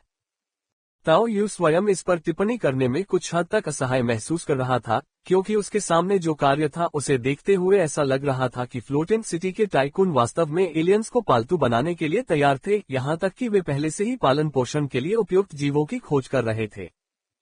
क्योंकि युआन बल की एक इकाई विशुद्ध रूप से कंपनी द्वारा प्रबंधन में आसानी के लिए निर्धारित की गई इकाई है, इसलिए 0.01 या 0.05 जैसी मात्राओं का घटित होना कोई अजीब बात नहीं है, क्योंकि एबिस के कई टुकड़े कंपनी के अधिकार क्षेत्र में नहीं हैं। जहां तक ज़ॉम्बी से प्राप्त अल्प मात्रा की बात है तो ताओ यू भी कुछ अवाक रह गया। ये बहुत ही घटिया था। क्योंकि युआन बल की एक इकाई विशुद्ध रूप से कंपनी द्वारा प्रबंधन में आसानी के लिए निर्धारित की गई इकाई है, इसलिए 0.01 या 0.05 जैसी मात्राओं का घटित होना कोई अजीब बात नहीं है, क्योंकि एबिस के कई टुकड़े कंपनी के अधिकार क्षेत्र में नहीं हैं। इसके अलावा प्रत्येक हत्या के बाद युआन बल के अवशोषण के लिए युआन बल के उस संकेंद्रण का पता लगाना आवश्यक है जो युआन बल प्राणी की मृत्यु के बाद एकत्रित होता है। यह मृत्यु पर अंक अर्जित करने जैसा नहीं है। प्रत्येक ज़ॉम्बी के पास देने के लिए बहुत कम है। उन्हें मारने में खर्च होने वाली ऊर्जा की तो बात ही छोड़िए, यहाँ तक कि बाद में लाशों को साफ करना भी परेशानी भरा काम है। प्रतिदिन 200 से 1000 लाशों को मारने और उनके शवों को संभालने से केवल 10 युआन बल अंक प्राप्त होते हैं, जो मोटे तौर पर उसके माता पिता की दैनिक आय के बराबर है। एक नियमित पायनियर के लिए ये वास्तव में एक लाभकारी कार्य लगता है जो समय लेने वाला और श्रम साध्य दोनों है। हालांकि हो सकता है कि वे एक सभा स्थल की तलाश और चयन करना चाह रहे हों, क्योंकि अन्वेषण पुरस्कार काफी प्रचुर मात्रा में है। रसातल के अन्य निकटवर्ती अज्ञात टुकड़ों की खोज करने पर 5000 का इनाम मिल सकता है। मानचित्रण के लिए पुरस्कार भी अच्छे हैं। ज़ॉम्बी के अलावा अन्य यूआनफोस प्राणियों को खोजने के भी अपने पुरस्कार हैं, और फिर उस प्रसारण का स्रोत भी है। ताओ यू ने ज़ॉम्बी दुनिया के कार्यों पर करीब से नजर डाली और पाया कि ये सभी अतिरिक्त पुरस्कार थे, और इस दौरान प्राप्त सभी लाभ उसके पास ही रहेंगे। Ads bye pub future. लेकिन ज़ॉम्बी की दुर्लभ उपलब्धता के बारे में सोचते हुए उन्होंने सोचा कि एक साधारण पायनियर के लिए इसका मतलब शायद कुछ संसाधनों को इकट्ठा करके उन्हें वापस बेचना होगा।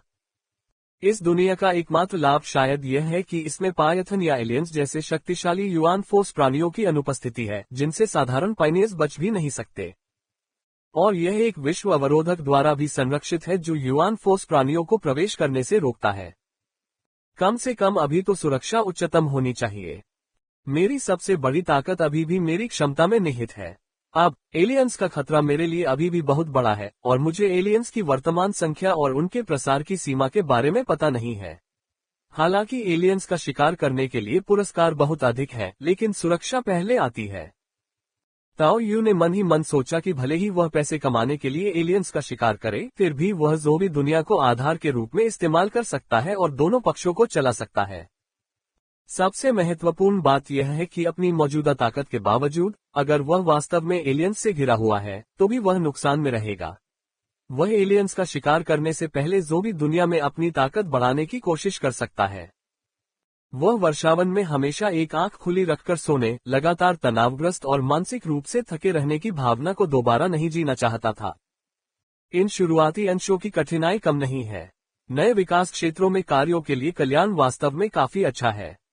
एक बार जब मैं अपने मुख्य कौशल और प्रतिभाओं के दूसरे देवत्व को प्राप्त करने में कामयाब हो जाता हूं, तो मुझे आधिकारिक अन्वेषण के लिए तैयार होना चाहिए। मुझे अभी भी पैसा बनाने की जरूरत है। क्षमता होने का अर्थ है कि उसे अकेलेपन को सहना होगा और अपने लिए धन संचय करना होगा, क्योंकि उसकी ताकत ही सबसे मूर्त चीज है। ज़ॉम्बी दुनिया के कार्यों को देखते हुए ताओ यू अधिक से अधिक संतुष्ट हो गया। वास्तव में उसकी वर्तमान ताकत पहले से ही कमजोर नहीं थी। एक चक्कर लगाने में 5 दिन लगेंगे, और जब तक वह ज़ॉम्बी की आदतों को जानने और धीरे धीरे अन्वेषण करने में सावधान रहेगा, तब तक एक साधारण पायनियर के लिए महीने में एक बार मानचित्र सर्वेक्षण पूरा करना कोई बड़ी समस्या नहीं होगी। यदि वह कोई वाहन या कुछ पाने में सफल हो जाता तो अन्य समीपवर्ती टुकड़ों तक पहुंचने की संभावना कम नहीं थी। लेकिन दुनिया के टुकड़े का आकार पूरी तरह से किस्मत पर निर्भर करता है। अगर यह बहुत बड़ा निकला तो यह वाकई काफी नुकसानदेह होगा। हालांकि कार्यों के लिए मौजूदा पुरस्कारों के आधार पर अगर यह वास्तव में ऐसा था तो इसे महत्वपूर्ण खुफिया जानकारी के रूप में गिना जा सकता है और अतिरिक्त पुरस्कार प्राप्त हो सकते हैं। मैं इस कार्य को पंजीकृत करूंगा, धन्यवाद। उसकी यूएसबी ड्राइव ने पहले ही खुले कार्यों का डेटा स्थानांतरित कर दिया था और ताओ यू बिना किसी संलग्नक के चला गया। उन्होंने एक क्षण के लिए अपना W4 टास्क ब्रेसलेट चलाया। स्मार्टवॉच जैसे इस उपकरण में कई सुविधाएं थीं, जिनमें मानचित्र सर्वेक्षण में सहायता और कार्य प्रस्तुत करने में सुविधा शामिल थी। ये सौर चार्जिंग और स्वचालित रेडियो खोज का समर्थन करता था और यहां तक कि इसमें 100 से अधिक युआन बल की क्षमता भी थी, जिससे संभवतः कुछ कार्यों में वृद्धि हुई थी। हालांकि इसकी खोज या पता लगाने की संभावना बहुत कम है, लेकिन ताओ यू के पास फिलहाल फ्लोटिंग सिटी के बड़े लोगों के लिए कोई मूल्यवान वस्तु नहीं है, इसलिए इसकी संभावना बहुत अधिक नहीं है। या यूं कहें कि अभी उनका मूल्य इतना नहीं था कि वे अपनी प्रतिष्ठा को जोखिम में डालें। यही है एक धनी महिला होने का मतलब। ताओ यू ने कुछ अफसोस के साथ आह भरी। उसकी प्रतिभा कुछ ज्यादा ही बढ़ गई थी और अनावश्यक परेशानी से बचने के लिए वह केवल शॉर्टकट का त्याग कर सकता था। Radio station. बैकवोट बैकवोट बैकवोट। मैदानों के ऊपर मोज़ेक जैसी छवियां लगातार दिखाई देती रहीं, जो अंततः एक व्यक्ति की पूरी तरह से सशस्त्र छाया का निर्माण कर गईं। सामरिक हेलमेट, बुलेट प्रूफ जैकेट के साथ लड़ाकू सूट, पीठ पर बंधा एक बड़ा बैग और हाथ में एक चमकदार काले रंग की असॉल्ट राइफल, कोई भी कह सकता है कि वह पूरी तरह से हथियारों से लैस था। नए उपकरण होने से सचमुच फर्क पड़ता है। अपनी गतिशील दृष्टि के साथ ताओ यू ने आसपास के क्षेत्र को छानने के लिए त्वरित क्रम में कई सामरिक चालें चलाईं और यह पुष्टि करने के बाद कि यह सुरक्षित है, उसने खुद को थोड़ा आराम करने की अनुमति भी दी। ये वही जगह थी जहां से वह चला था, और उसने जो नया पहनावा पहना था वह वास्तव में ली परिवार से लूटी गई चीजों का हिस्सा था। आधे महीने तक बिना किसी का ध्यान आकर्षित किए चुपचाप रहने के बाद ताओ यू ने भी रात में दफनाए गए सामान की जांच की और अंततः कुछ सामान्य वस्तुओं को अपने उपयोग के लिए चुना जो जनता के बीच लोकप्रिय थीं। ये सभी वस्तुएं बाहरी शहर में प्राप्त की जा सकती थीं। कौशल और रक्त ऑर्किड बेचने से वैध आय होने के कारण इस तरह के उपकरणों के उपयोग से इस क्षेत्र में अवांछित ध्यान आकर्षित नहीं हुआ। इसके अलावा वह कुछ भी बेच नहीं रहा था, बस अपने लिए उनका उपयोग कर रहा था, और चूंकि वह अपने कमरे से ही सामान ले जा रहा था, इसलिए स्वाभाविक रूप से उसने जोखिम को न्यूनतम कर दिया। एक असॉल्ट राइफल, एक सबमशीन गन जिसे एक हाथ से पकड़ा जा सकता था, और 2 पिस्तौल जिनमें से एक में yuan force item ballistic precision था। युआन फोर्स कौशल प्रभाव वाला एक लंबा खंजर और आसानी से बदलने के लिए 2 घुमावदार चाकू। सामरिक हेलमेट, सामरिक सूट, बुलेट प्रूफ जैकेट, सामरिक जूते और अन्य सुरक्षात्मक गियर के साथ उनकी गलती की संभावना बहुत अधिक बढ़ गई थी। विनो के पूरे शरीर पर धातु के कवच की तरह ताओ यू के उपकरणों के सेट ने उसे कम से कम काली बंदूकों और छिपकर किए जाने वाले हमलों के खिलाफ अधिक मौके दिए। NOWELLBEIN.CO ली हुई ताओ यू से कहीं अधिक शक्तिशाली था, लेकिन उसके द्वारा किए गए एक गुप्त हमले में वह तुरंत मारा गया। ताओ यू निश्चित रूप से वही भाग्य नहीं देखना चाहता था। ज़ॉम्बी वर्ल्ड में सिर्फ गोलियों पर निर्भर रहना बेकार होगा और इससे अवांछित खतरे भी आ सकते हैं जो खराब और परेशानी भरे हैं। फिर भी सामान्य रूप से नजदीकी मुकाबले पर निर्भर रहना बेहतर है। हालांकि मुझे अभी भी पहले उस टुकड़े को खोजने की जरूरत है। खुफिया जानकारी कहती है कि उत्तर की ओर बढ़ते रहो। वह दुनिया एलियन दुनिया की तुलना में 10 मीटर कम है, लेकिन टुकड़े की बाधा रेनफॉरेस्ट की तुलना में अधिक मजबूत है, जो एलियंस जैसे विदेशी प्राणियों को प्रवेश करने से रोकने में सक्षम है। ताओ यू आसानी से रेनफॉरेस्ट की तरफ पलट गया, किनारे पर एक पेड़ पर चढ़ गया और उत्तर की ओर देखने लगा। अपनी आश्चर्यजनक दृष्टि के बावजूद उसे अभी भी केवल मैदान ही दिखाई दे रहे थे, जहां किसी इमारत की छाया नहीं थी। यदि एलियन दुनिया की वक्रता पृथ्वी के समान है तो ये कम से कम 20 या 30 किलोमीटर दूर है। आशा है कि यह अतिशयोक्तिपूर्ण नहीं है। ताओ यू पेड़ के नीचे लौट आया और कुछ हद तक हास्यास्पद दूरी पर अफसोस जता रहा था। उन्होंने मोटरसाइकिल खरीदने के बारे में भी सोचा था, लेकिन 5 रूपों को एक रूप में देवत्व प्रदान करने की प्रक्रिया पूरी करने के बाद वे बहुत गरीब हो गए थे। नीचे उतरने और पेड़ की ऊंचाई को देखने तथा अपने बैग का वजन महसूस करने के बाद ताओ यू को स्पष्ट रूप से अधिक शक्तिशाली होने का एहसास हुआ। अब चढ़ाई करना बहुत आसान था। जहां कोई पकड़ नहीं थी, वह अपनी उंगलियां सीधे छाल में डाल सकता था। अपनी पहली चढ़ाई की तुलना में जहां वह बैग के बिना भी सांस फूलने लगता था, ये वास्तव में अतुलनीय था। उत्तर की ओर बढ़ते हुए ताओ यू 3 दिनों तक चला। वर्षावन के करीब रहने के कारण उसे रास्ते में किसी भी एलियन द्वारा परेशान नहीं किया गया, तथा वर्षावन में प्रचुर मात्रा में भोजन होने के कारण उसे अपने बैग में रखे आपातकालीन भोजन को छूने की आवश्यकता नहीं पड़ी। इस बार हर 5 दिन में वापस आने की सुविधा के साथ वह एक सैन्य हरे रंग का तंबू भी लाया था, जिसने जंगल में आराम का माहौल पैदा कर दिया। ये पिछली बार की तुलना में बहुत बेहतर था। उद्धरण चिन्ह ... हम जिस टुकड़े में हैं, वह बहुत ठंडा है। सभ्यता पूरी तरह बर्फ में जमी हुई है, यहाँ तक कि सुनामी भी जमी हुई है। टुकड़े की बाधा मजबूत नहीं है, लेकिन एलियंस यहाँ नहीं आते हैं। सौभाग्य से ये पड़ोसी टुकड़ों की जलवायु को प्रभावित नहीं करता है। इसे अस्थायी रूप से मूल्यहीन माना जाता है। हम संपर्क करेंगे और नए अन्वेषण मिशनों की योजना बनाएंगे, जिसमें ज़ोबी 01 दुनिया में दिए जाने वाले पुरस्कारों का आधा हिस्सा होगा। जब ताओ यू अपनी घड़ी चार्ज करने के लिए धूप सीख रहा था, तो उसने फ्लोटिंग सिटी के अमीर युवा स्वामियों और मालकिनों का नया प्रसारण भी सुना। केवल इतना ही कहा जा सकता है कि सच्चा कौशल साहस को जन्म देता है। वे या तो अन्वेषण पर हैं या अन्वेषण की ओर अग्रसर हैं। हालांकि जब उन्हें सामान्य समझ मिल जाती है, तो वे आमतौर पर विवरण के लिए मिशन आयोजित करते हैं।